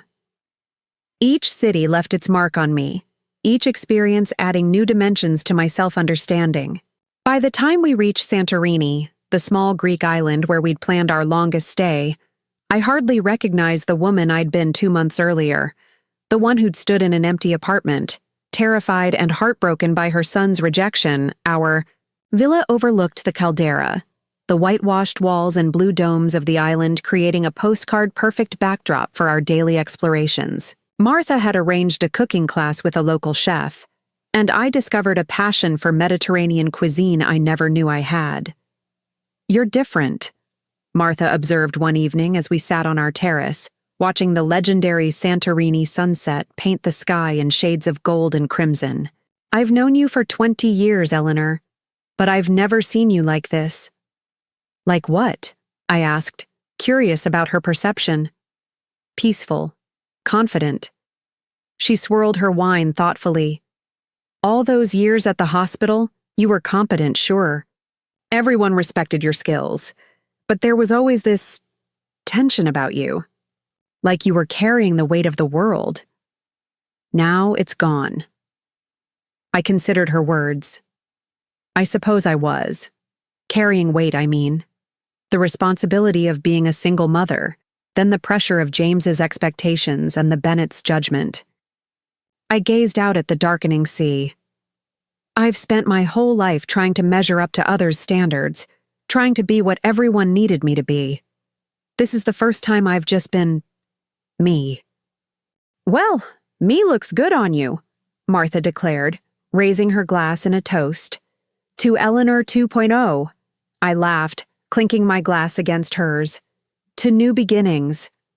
Our final week in Santorini passed in a blur of sun-drenched days and star-filled nights. I felt more alive, more present than I had in years, soaking in every moment with a newfound appreciation for life's beauty and possibilities. But as our return date approached, reality began creeping back into my consciousness. James, the Bennetts, my granddaughter, due to arrive in just over a month. The situation I'd left behind still awaited resolution. The night before our departure, I couldn't sleep. I slipped out onto the terrace. The Mediterranean spread before me like a blanket of liquid obsidian dotted with the reflected light of 1,000 stars. I pulled out my phone and, after a moment's hesitation, dialed James's number. It rang several times before going to voicemail, not immediately rejected, which felt like a small victory. James, it's Mom. I'm returning home tomorrow from Europe. I've been thinking about you, about Alicia, about the baby. I want you to know that I love you and I'm here whenever you're ready to talk. No pressure, no conditions. Just know that I'm here. I ended the call, unsure if he would even listen to the message, but feeling lighter for having reached out. Whatever happened next was up to him. The journey home was long, but uneventful. Martha and I parted at the airport with promises to meet for lunch soon, both of us returning to lives fundamentally changed by our experiences together. As the taxi approached Riverside Towers, I felt a strange mixture of emotions: the bittersweet ending of my European adventure, the comfort of returning to my new home, and the uncertainty of what awaited me in terms of family relationships. The concierge greeted me warmly. "Welcome back, Ms. Walsh. I hope your travels were enjoyable." "They were wonderful, thank you. You've had several deliveries while you were away," he informed me. "I've had them sent up to your unit." Curious, I thanked him and headed to the elevator. Inside my condominium, everything was just as I'd left it, but with a few additions. Several bouquets of flowers brightened the living room, accompanied by welcome home cards from both Martha and Robert. There was also a large package from an upscale baby boutique with a note from Dr. Chen at Memorial Hospital. "Hope your travels were rejuvenating. The position is still yours if you want it. Meanwhile, a small gift for your granddaughter." The gesture was unexpected and touching. I unwrapped the package to find an exquisite handmade quilt, embroidered with delicate flowers and birds. It was beautiful, the kind of heirloom gift that would be treasured for generations, if it ever reached my granddaughter. I pushed the thought aside, focusing instead on settling back into my home. I unpacked, started laundry, and ordered groceries for delivery, gradually reacclimatizing to regular life after 2 months of travel. That evening, I met Robert for dinner at our favorite Riverside restaurant. He looked well, his silver hair freshly trimmed, his eyes crinkling with genuine pleasure at seeing me again. "Europe clearly agrees with you," he observed as we were seated. "You're positively glowing." "It was transformative," I admitted. "I've never felt so free, so present in my own life. And now? How does it feel to be back? I considered the question. Bittersweet. I love traveling, but it's also good to come home to my new life here. Though the situation with James and the baby is still... I trailed off, unsure how to describe the complex emotions surrounding my estranged son and unborn granddaughter. Unresolved, Robert supplied gently. Yes, unresolved. Have you reached out to him since returning? I left a message last night from Santorini. No response yet. Robert nodded thoughtfully. Give it time.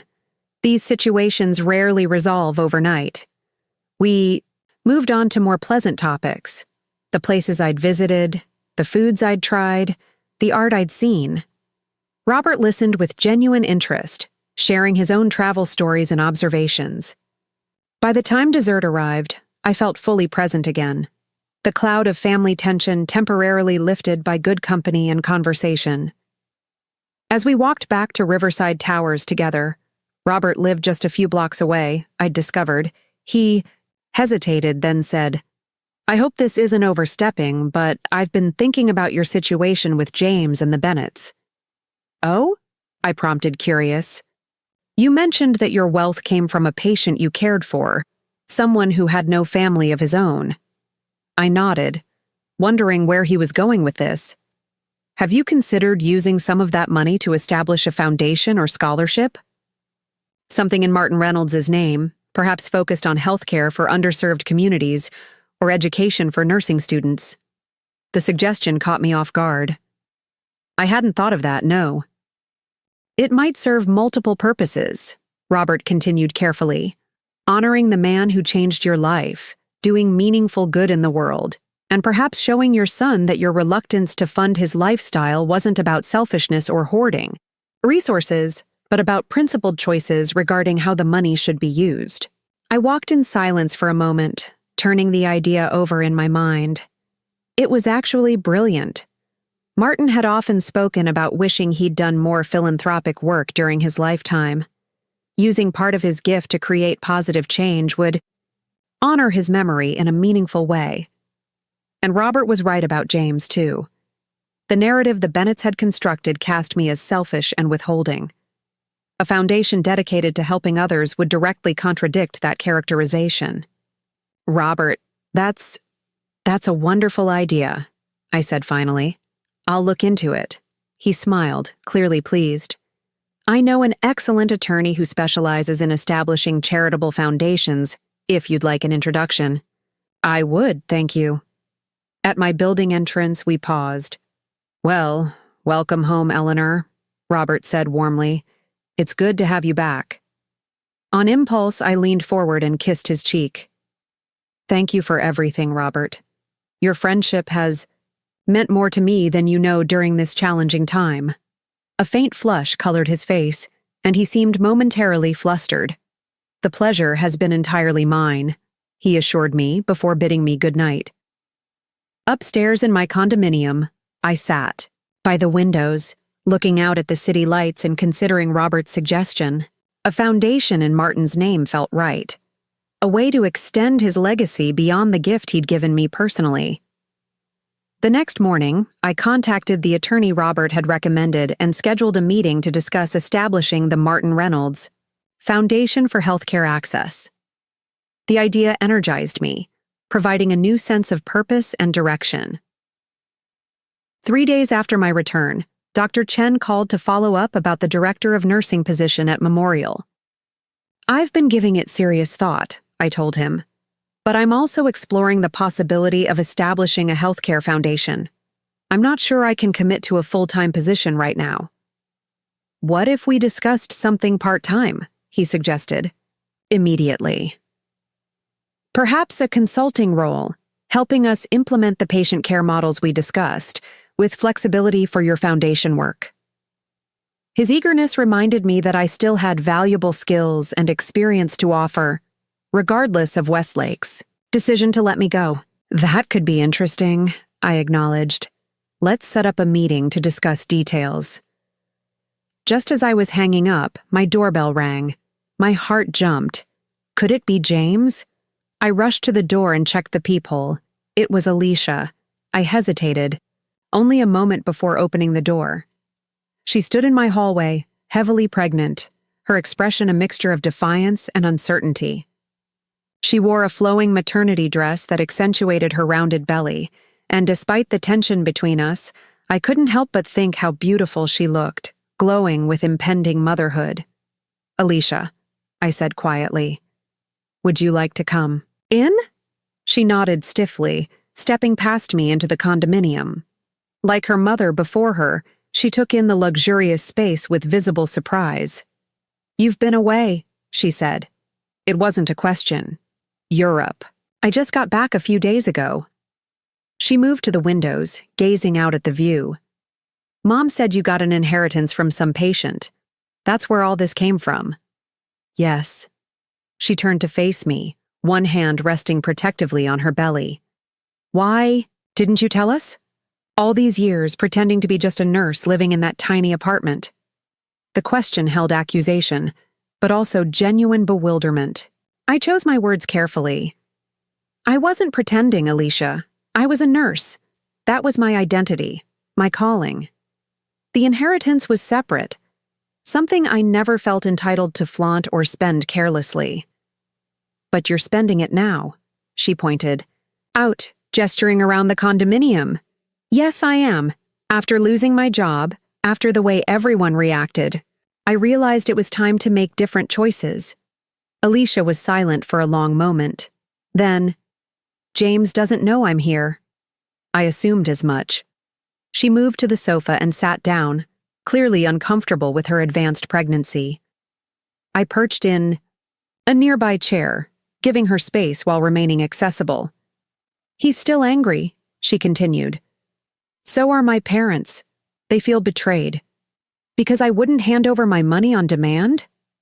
I couldn't keep the edge from my voice. Alicia flushed. "It sounds terrible when you put it like that." "How would you put it?" She looked away. "We just thought, family helps family. That's what my parents always taught me." There's a difference between help and entitlement, Alicia. Between support and control. She was quiet again, her hand making small circles on her belly, perhaps responding to the baby's movements within. "Why did you come?" I asked finally. Alicia met my gaze directly. "Because she deserves to know her grandmother. Because despite everything, your family. And because," she hesitated, "because I think James misses you, even if he won't admit it." A flicker of hope kindled in my chest. "I miss him too. I miss both of you." "He's stubborn," she said, a hint of fondness in her tone. "Gets it from both sides of the family, apparently." I smiled slightly. "Apparently." Alicia shifted uncomfortably on the sofa. "The baby shower is next Saturday, at my parents' house. James would probably have a fit if he knew I was inviting you, but I think you should be there." The invitation surprised me. "Are you sure?" She nodded. 3:00. Don't bring a gift. God knows we have everything already, between my mother's, shopping, and my registry. Just come. I'll be there, I promised. "Thank you, Alicia." As she stood to leave, she paused, looking at me uncertainly. "Can I ask you something? Something personal?" "Of course. If you had all this money, why did you keep working? Why did you live so simply?"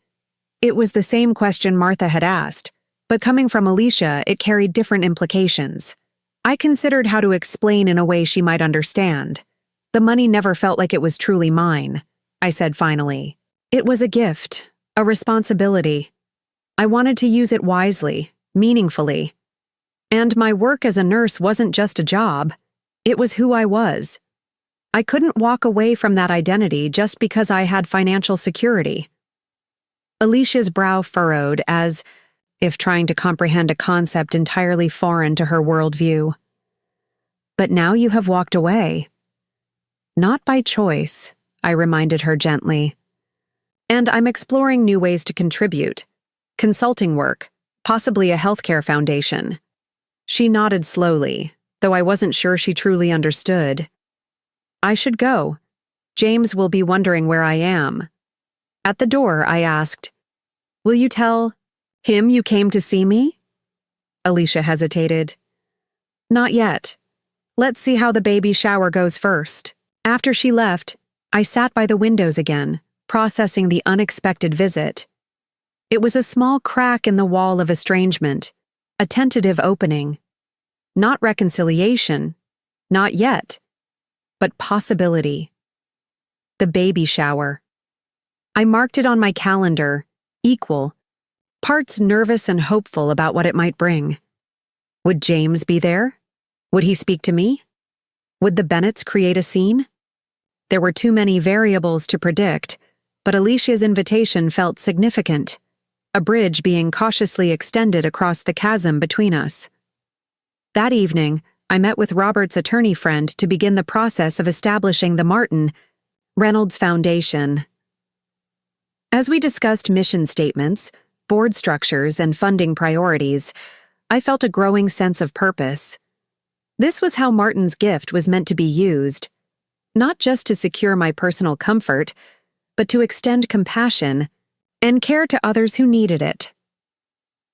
Later, at home, I stood on my balcony watching the city lights shimmer against the night sky.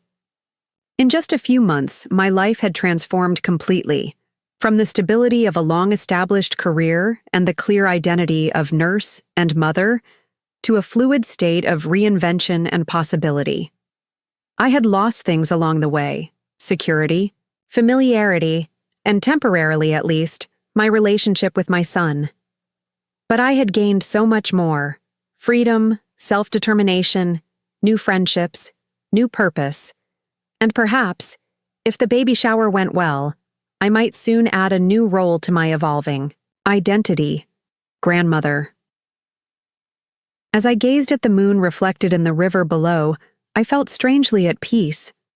Whatever happened next, with James, with the Bennetts, with my granddaughter, I would face it as this new version of Eleanor Walsh, a woman who had finally learned to value herself as much as she valued others.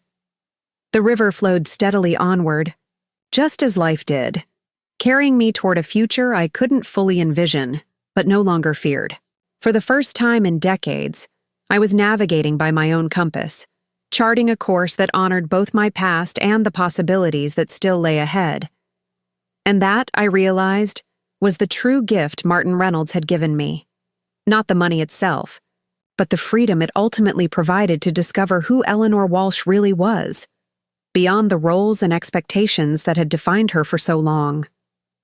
I smiled up at the stars, whispering a silent thank you to the universe for the unexpected path that had led me here, to this moment of quiet joy and anticipation for what was yet to come.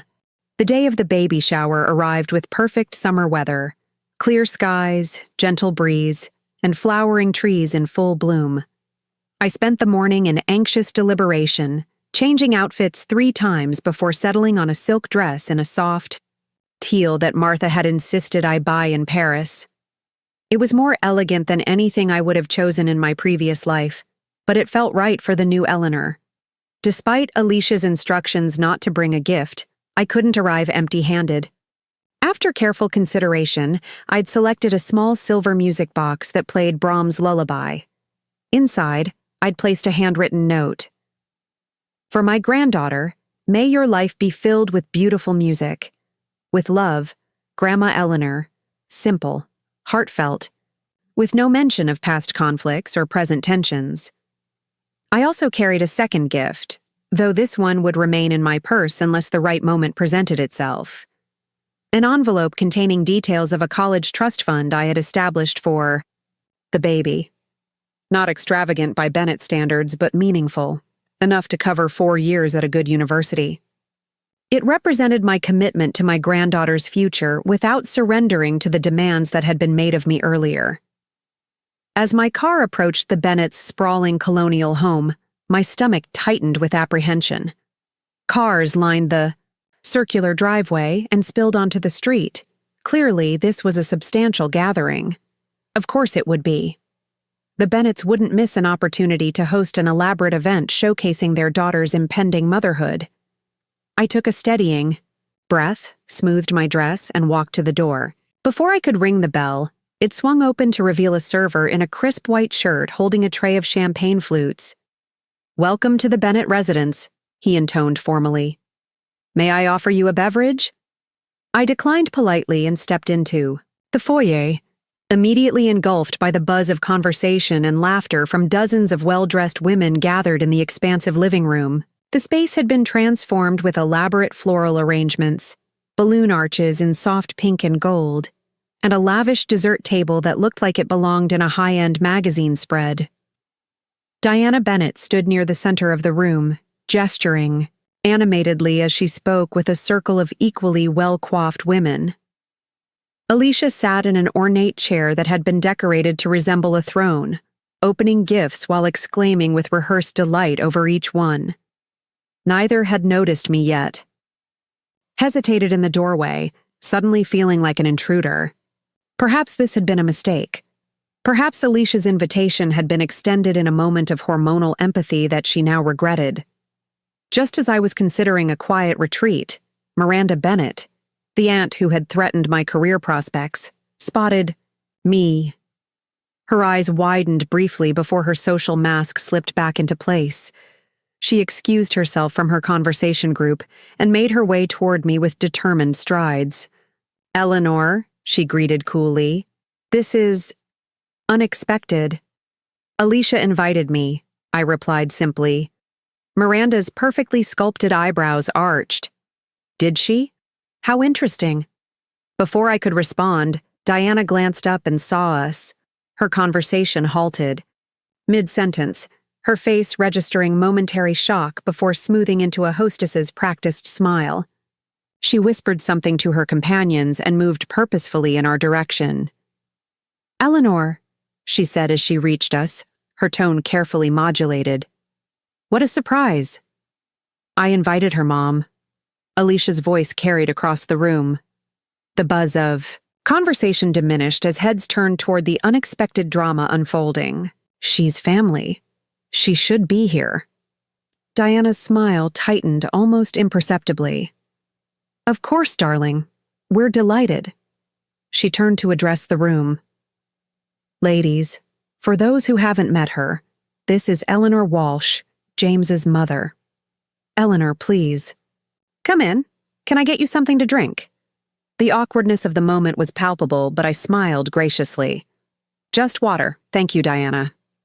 As Diana disappeared to fetch my drink, a task she would normally have delegated to staff, but which now provided a convenient escape, Miranda leaned closer. "Just so you know," she murmured, "James isn't here right now. He's golfing with Lawrence and some colleagues. They're expected back later." The information was clearly meant to unsettle me, but I maintained my composure. "Thank you for letting me know." Miranda nodded stiffly and moved away, leaving me momentarily alone among the sea of strangers. I scanned the room, recognizing a few faces from previous Bennett gatherings, but no one I knew well enough to approach. "Eleanor!" Alicia called, waving me over. "Come sit by me." Grateful for the lifeline, I made my way through the crowded room to where Alicia sat, enthroned among piles of expensive baby gifts. She looked radiant in a blush-colored maternity dress, her advanced pregnancy giving her a luminous quality despite the obvious discomfort of her size. "I wasn't sure you'd come," she said quietly as I sat in the chair beside her. "I said I would," I replied simply. She nodded, a faint smile playing at her lips. "James doesn't know. I thought it would be easier this way." "I understand." And I did. James's pride and anger still stood between us.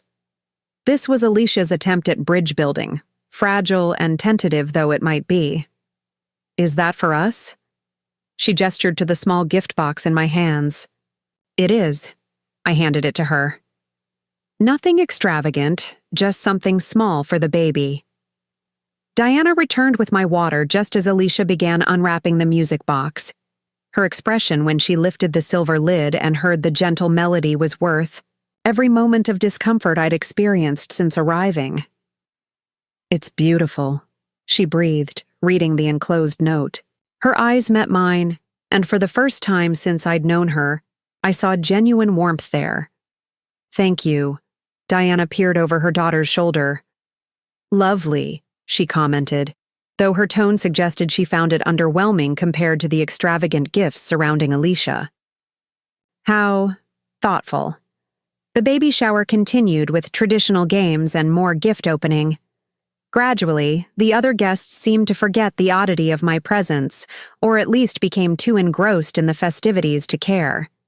I remained by Alicia's side, helping her organize the mountain of gifts and making polite conversation with the women who approached. As the afternoon progressed, I found myself actually enjoying the gathering despite the initial awkwardness. Alicia showed a side of herself I hadn't seen before, less entitled, more genuinely excited about motherhood.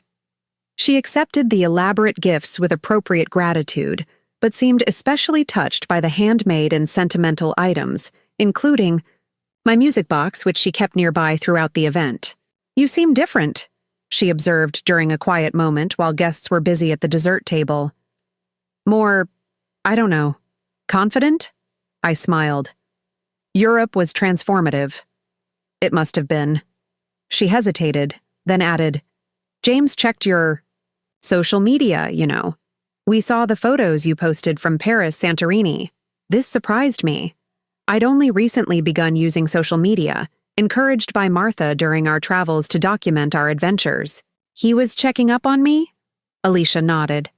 He wouldn't admit it, but he was worried. And curious, I think. About this new life you're building. Before I could respond, the front door opened and male voices echoed from the foyer. The golfing party had returned. My heart rate accelerated as I recognized James's laugh among them. Alicia squeezed my hand briefly. "It'll be okay," she whispered, though whether she was reassuring me or herself wasn't entirely clear. The living room fell into an expectant hush as Lawrence Bennett entered, followed by several well-dressed men in golf attire, with James bringing up the rear. Lawrence spotted me immediately, his expression hardening. James, engaged in conversation with a companion, hadn't yet noticed me. Lawrence approached Diana and whispered something urgent in her ear. She shook her head slightly, gesturing toward Alicia. Lawrence's frown deepened, but he nodded curtly and moved to the bar set up in the corner, deliberately avoiding looking in my direction again. And then James saw me. He froze mid-sentence, his face cycling through surprise, confusion, and finally, a tightly controlled neutrality. He excused himself from his companion and made his way slowly across the room, stopping at Alicia's chair. "What's going on?" he asked quietly, though the tension in his voice carried in the now silent room. "I invited your mother," Alicia replied, steadily. "She's family, James, our daughter's grandmother." James's jaw tightened. He glanced at me briefly, then back to his wife. "We should talk, privately." "No," Alicia said firmly, surprising both of us. "I'm 8 months pregnant, surrounded by mountains of gifts, and hosting 30 guests. We are not having a private conversation right now. You can be civil to your mother for one afternoon." A murmur rippled through the watching crowd. This was clearly not the docile Alicia they were accustomed to seeing. James looked taken aback, then slightly chagrined. "Fine," he conceded. He turned to me, his expression still guarded. "Hello, Mom." "Hello, James," I replied softly. "You're looking well." An awkward silence fell between us, thick with unspoken words and unresolved tension. Alicia glanced between us, then cleared her throat. "James, your mother brought the most beautiful music box for the baby. Look." She held up the silver box, opening it so the gentle melody filled the space between us. James examined it, his expression softening almost imperceptibly. "It's nice," he admitted. "Thank you." It was a small opening, but I seized it gratefully. I thought she might enjoy it as she grows up, I still have the music box my grandmother gave me when I was little. James nodded, seemingly at a loss for what to say next. Lawrence appeared at his side, a glass of scotch in his hand. "James, Peterson is asking about the Miller account," he said pointedly, clearly providing an escape from the uncomfortable situation. James hesitated, looking between his father-in-law and his wife. "Go," Alicia told him. "We can talk later." With a last uncertain glance at me, James allowed Lawrence to steer him away toward a group of men by the fireplace. I released a breath I hadn't realized I'd been holding. "That went better than I expected," Alicia commented dryly. "Did it?" I couldn't help but smile at her unexpected humor. He didn't storm out or make a scene. In the Bennett family, that counts as a resounding success. The baby shower continued, the initial awkwardness gradually dissipating as guests returned to their conversations and refreshments. James remained with the men at the other side of the room, occasionally glancing in our direction but making no move to approach again. As the event began winding down, guests started departing with air kisses and promises to visit after the baby arrived. I helped Alicia organize her gifts, making a list of who had given what so she could send thank you notes later. "You don't have to do that," she protested, as I recorded another monogrammed baby blanket on the list. "I don't mind," I assured her. "Besides, it gives me an excuse to stay a little longer." She understood my meaning immediately. "You want to talk to James?" "If he's willing." Alicia nodded thoughtfully. "Stay for dinner. It'll just be family. My parents, James and me. And you, if you'll join us." The invitation was unexpected, but welcome. "I'd like that, thank you." As the last guest departed, Diana approached us, her social smile replaced by a more genuine expression of exhaustion. "Well, that was certainly eventful," she said, sinking into a chair beside Alicia. "How are you feeling, darling? Not too tired?"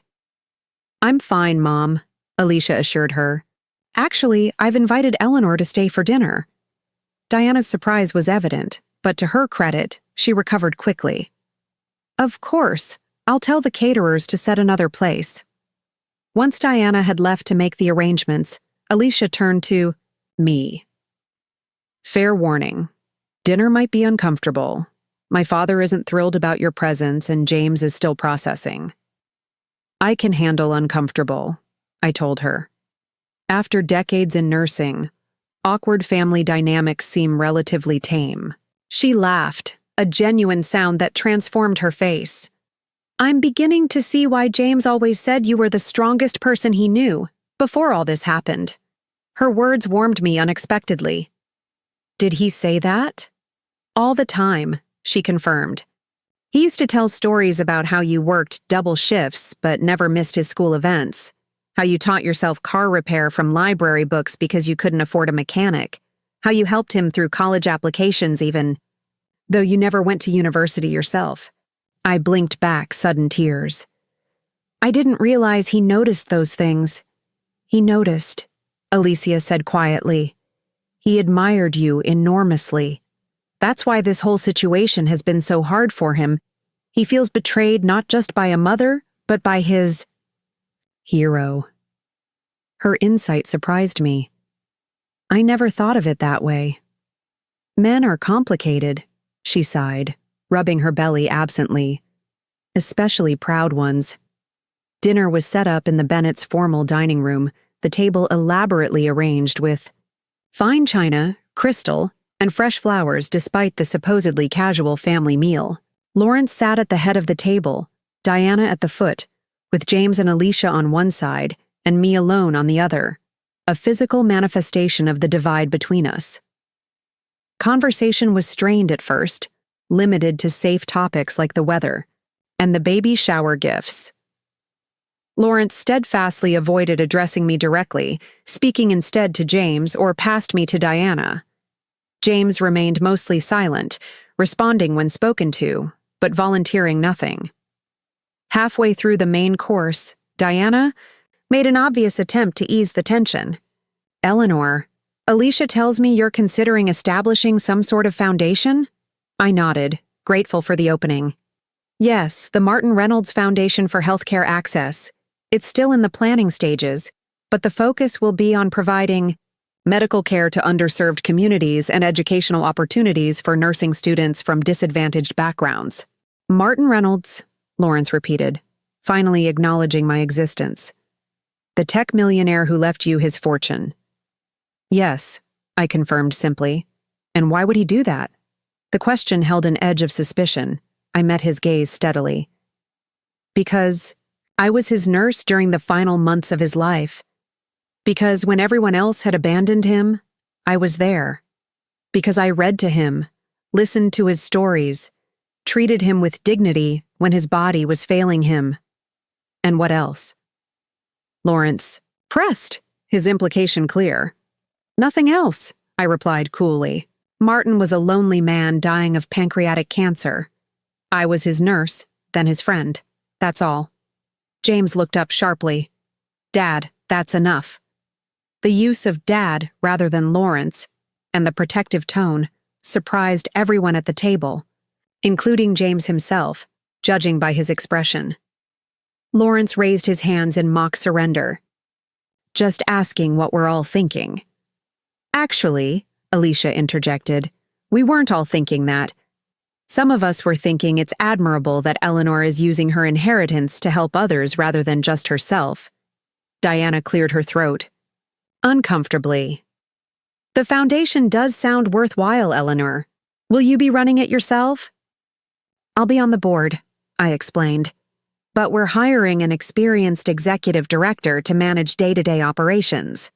I've also accepted a part-time consulting position at Memorial Hospital, helping implement some new patient care models. Memorial? James spoke up for the first time. Dr. Chen's hospital? I nodded, surprised he knew the connection. Yes, he offered me a position shortly after I lost my job at Westlake. He always said Westlake was foolish to let you go, James commented, then immediately looked as if he regretted the admission. You've spoken to Dr. Chen about me? I asked, unable to hide my surprise. James studied his plate. He called me for a reference when you were being considered for the director of nursing position. You never mentioned that, Alicia said clearly.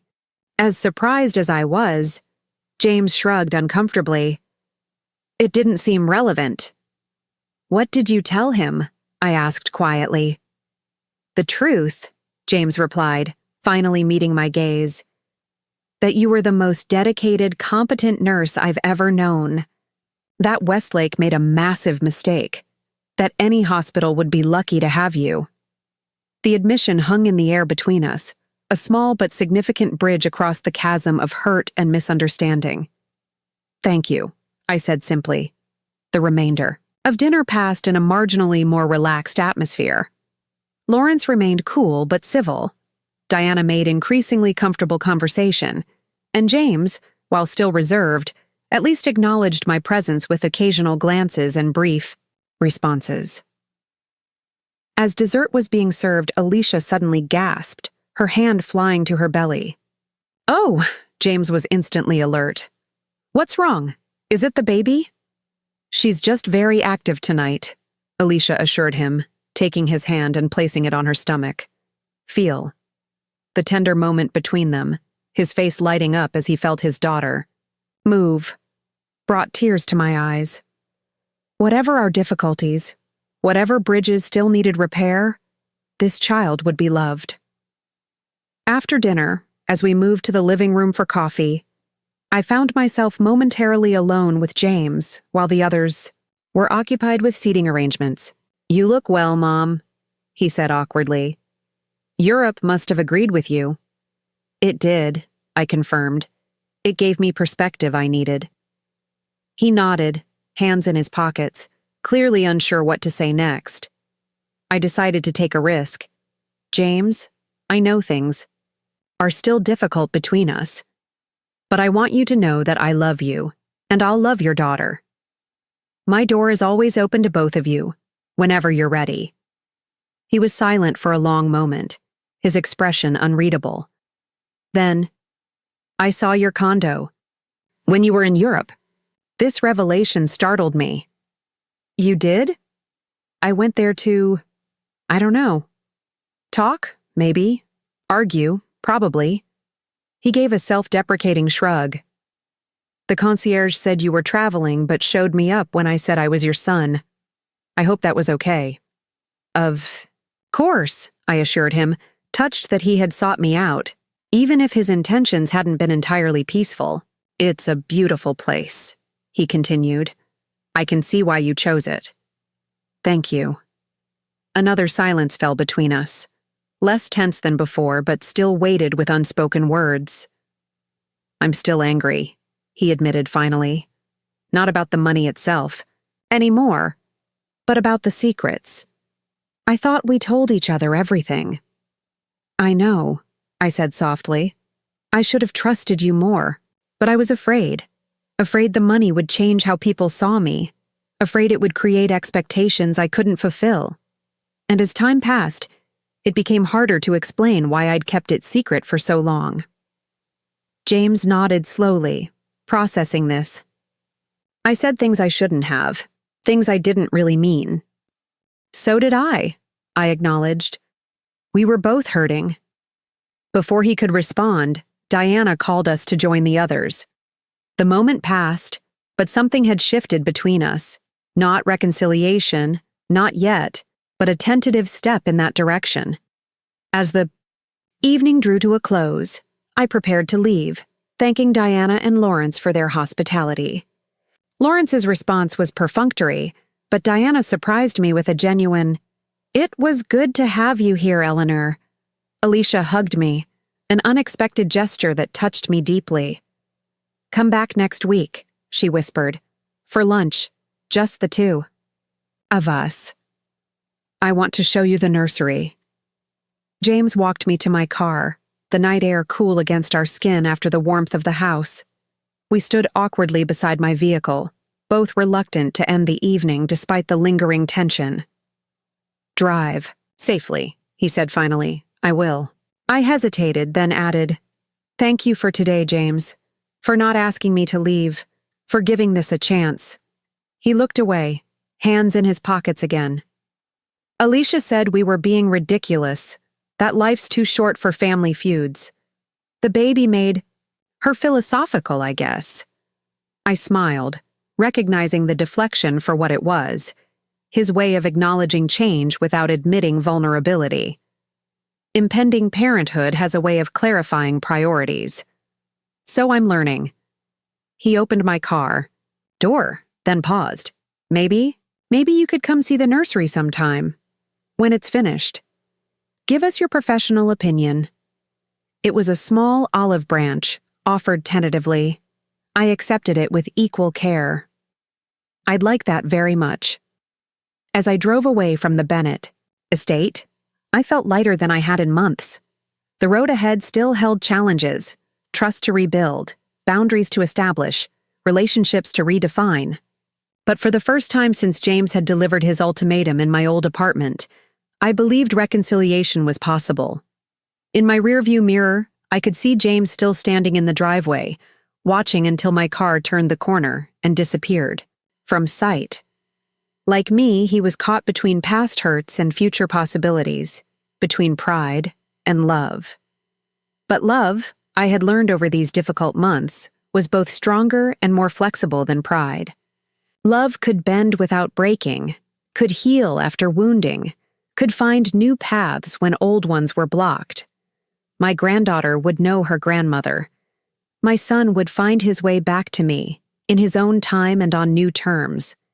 And I would continue, becoming this new version of Eleanor Walsh, financially independent, professionally respected, personally fulfilled, who had finally learned that taking care of herself wasn't selfish but necessary. The night sky above was scattered with stars, each one a point of light in the darkness. Like those stars, moments of connection had illuminated this difficult day. James defending me to Lawrence, Alicia's unexpected warmth, the invitation to see the nursery. Small lights, perhaps, but bright enough to guide the way forward. I drove, toward Riverside Towers, toward my home, toward the life I was building day by day. Behind me lay a bridge beginning to mend. Ahead lay possibilities I was only beginning to imagine. It was enough. For now, it was enough. The lunch with Alicia. The following week opened doors I thought had been permanently closed. Without the tension of James's presence or the Bennett clan's scrutiny, she revealed a different side of herself, more relaxed, even charming in her own way. "This is it," she said, leading me into the nursery, a symphony of soft pinks and creams, with hand-painted butterflies adorning one wall. James's friend from college did the mural. He's an artist in New York now. As I admired the beautiful space, I couldn't help comparing it to the simple nursery I'd created for James on a shoestring budget 3 decades ago. His second-hand crib, walls decorated with magazine cutouts, clothes primarily gifts from hospital. Colleagues. "It's beautiful," I told her sincerely. "She'll love growing up here." Alicia sank into the rocking chair by the window, her hand absently stroking her belly. "Sometimes I wonder if I'm ready for this. If I'll be a good mother."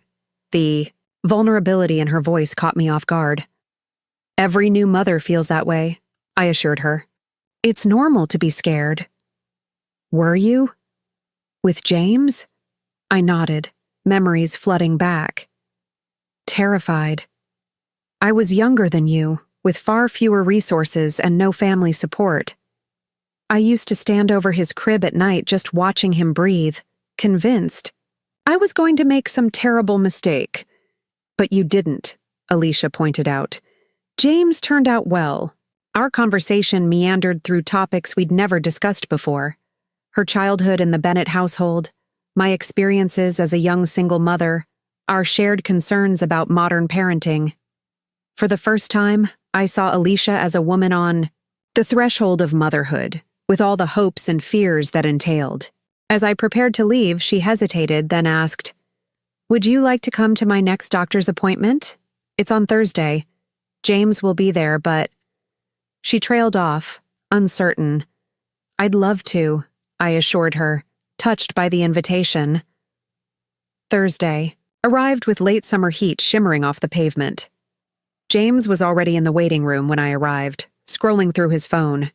He looked up as I approached, his expression guarded but not hostile.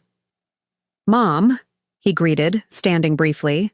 "Alicia's in the restroom. She'll be out in a minute." The appointment itself was magical, the sound of the baby's heartbeat filling the examination room, the ultrasound revealing her perfect profile, tiny hands and feet visible on the monitor. "Everything looks excellent," Dr. Mitchell assured Alicia. "She's developing right on schedule, good size, good position."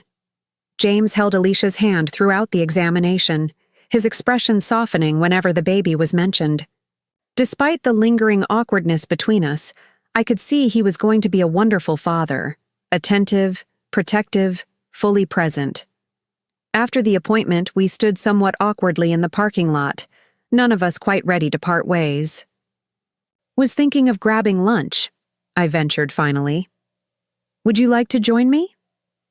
James and Alicia exchanged a quick glance, some unspoken communication passing between them.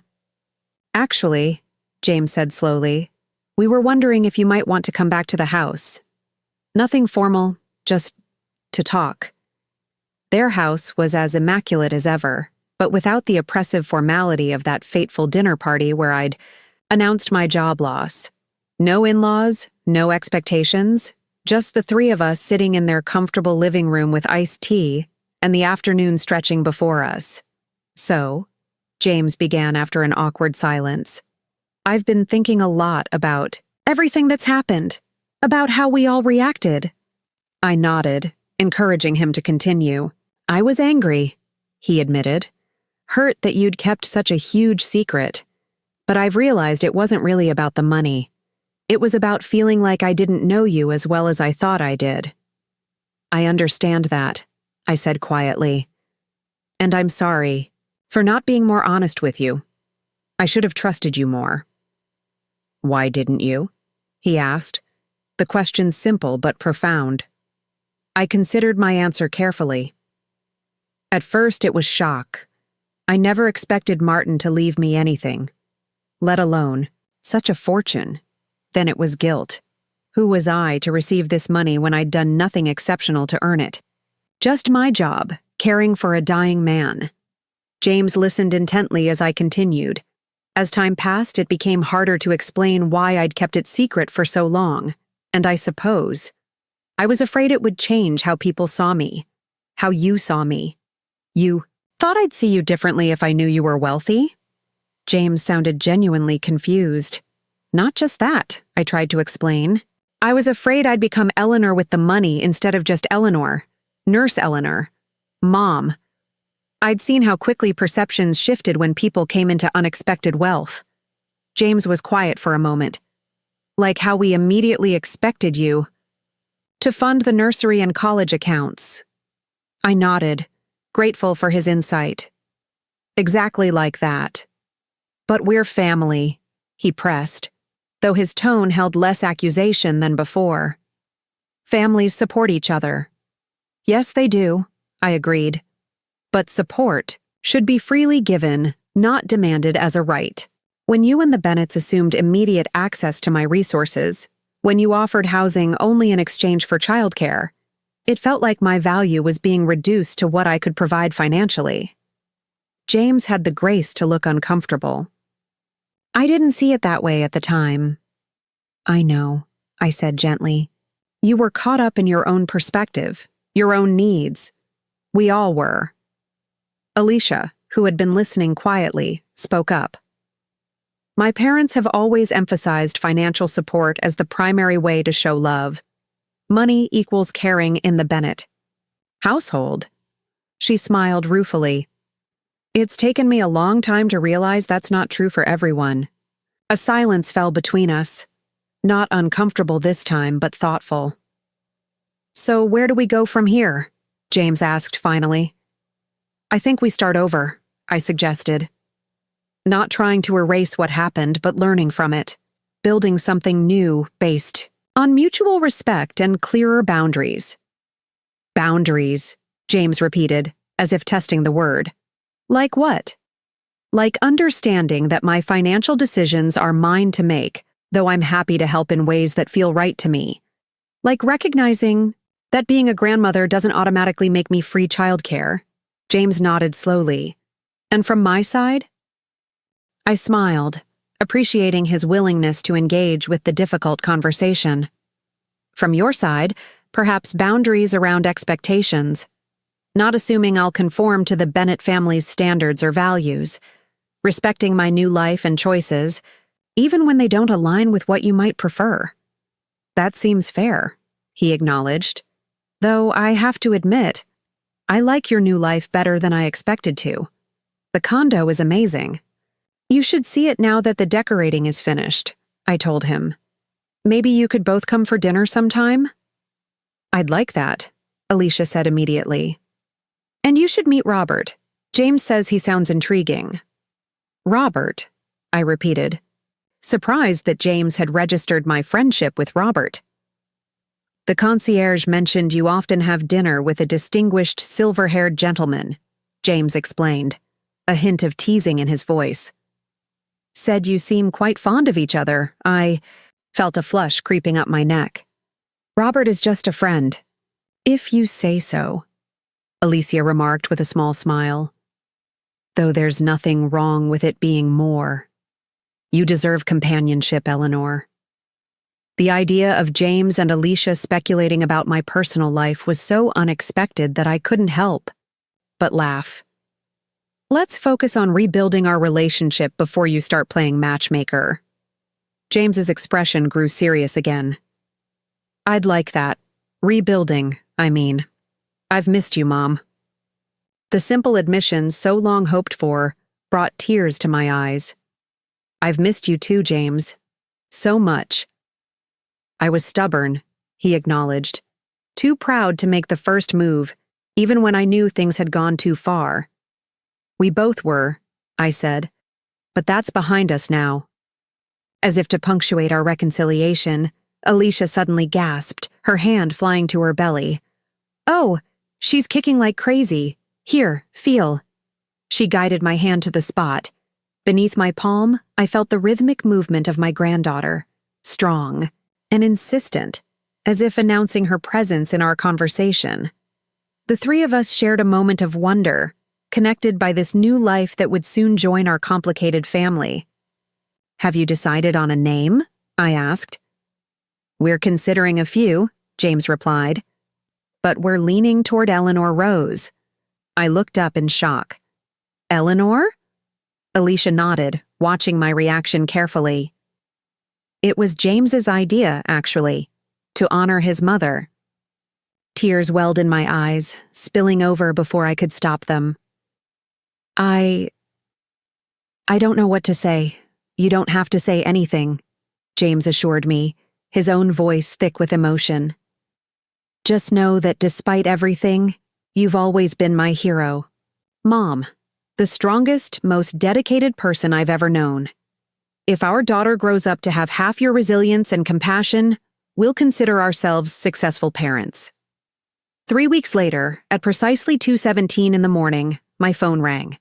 Jolting me from sleep, James's voice came through, breathless and excited. Mom, it's time. Alicia's water broke. We're heading to the hospital now. I was fully awake in an instant. I'll meet you there.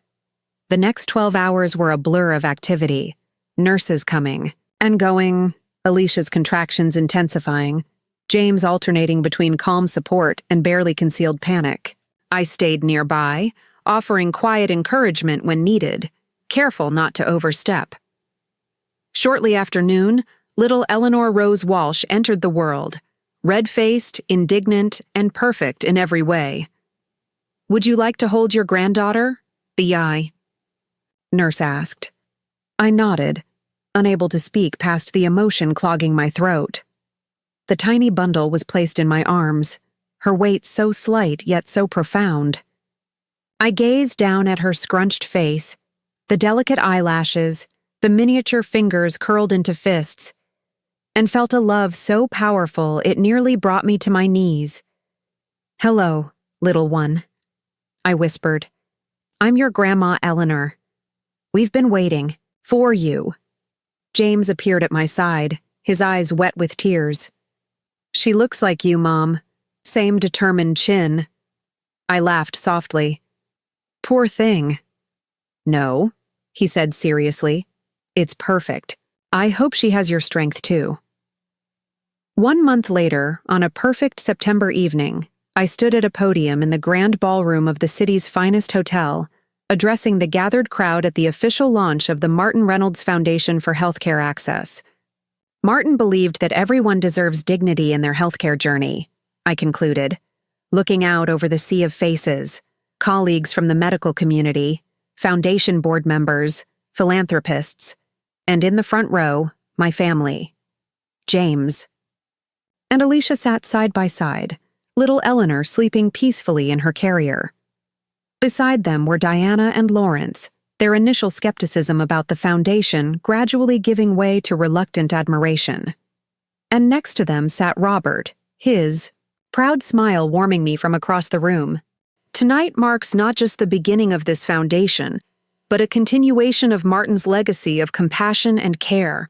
Through our scholarship program for nursing students, our mobile clinics for underserved communities, and our patient advocacy initiatives, we honor Martin's memory by extending the same dignity and respect to others that he valued so deeply. Later that evening, as the event wound down, I found myself alone for a moment on the hotel's terrace, gazing out at the city lights. Robert joined me, slipping his arm around my waist. You were magnificent, he said softly. Martin would be proud. I hope so, I replied. It feels right, using his gift this way. And what about your gift? Robert asked. The one you've given yourself these past months? I considered his question, thinking about the journey that had brought me here, from head nurse to foundation, director, from taken-for-granted mother to respected matriarch, from lonely singleton to woman in love. That feels right too, I said finally. All of it. As if on cue, baby Eleanor's cry rose from inside the ballroom, followed by James's voice calling my name. "Grandma duty calls," I said with a smile. "Go," Robert encouraged. "I'll be right here when you're done." And that, I realized as I went to tend to my granddaughter, was the true gift I'd received when I lost my job and found my fortune. Not just financial independence or even reconciliation with my son, but the freedom to be fully myself, balancing family responsibilities with personal aspirations, loving others without losing myself in the process. Eleanor Walsh, once defined solely by what she gave to others, had finally learned to give to herself as well. And in that balance lay a kind of wealth that no inheritance could provide, the richest legacy I could possibly leave to the tiny namesake now reaching for me with perfect trust in her grandmother's waiting arms. Up next, you've got 2 more standout stories right on your screen. If this one hit the mark, you won't want to pass these up. Just click and check them out. And don't forget to like, subscribe, and turn on the notification bell so you don't miss any upload from us.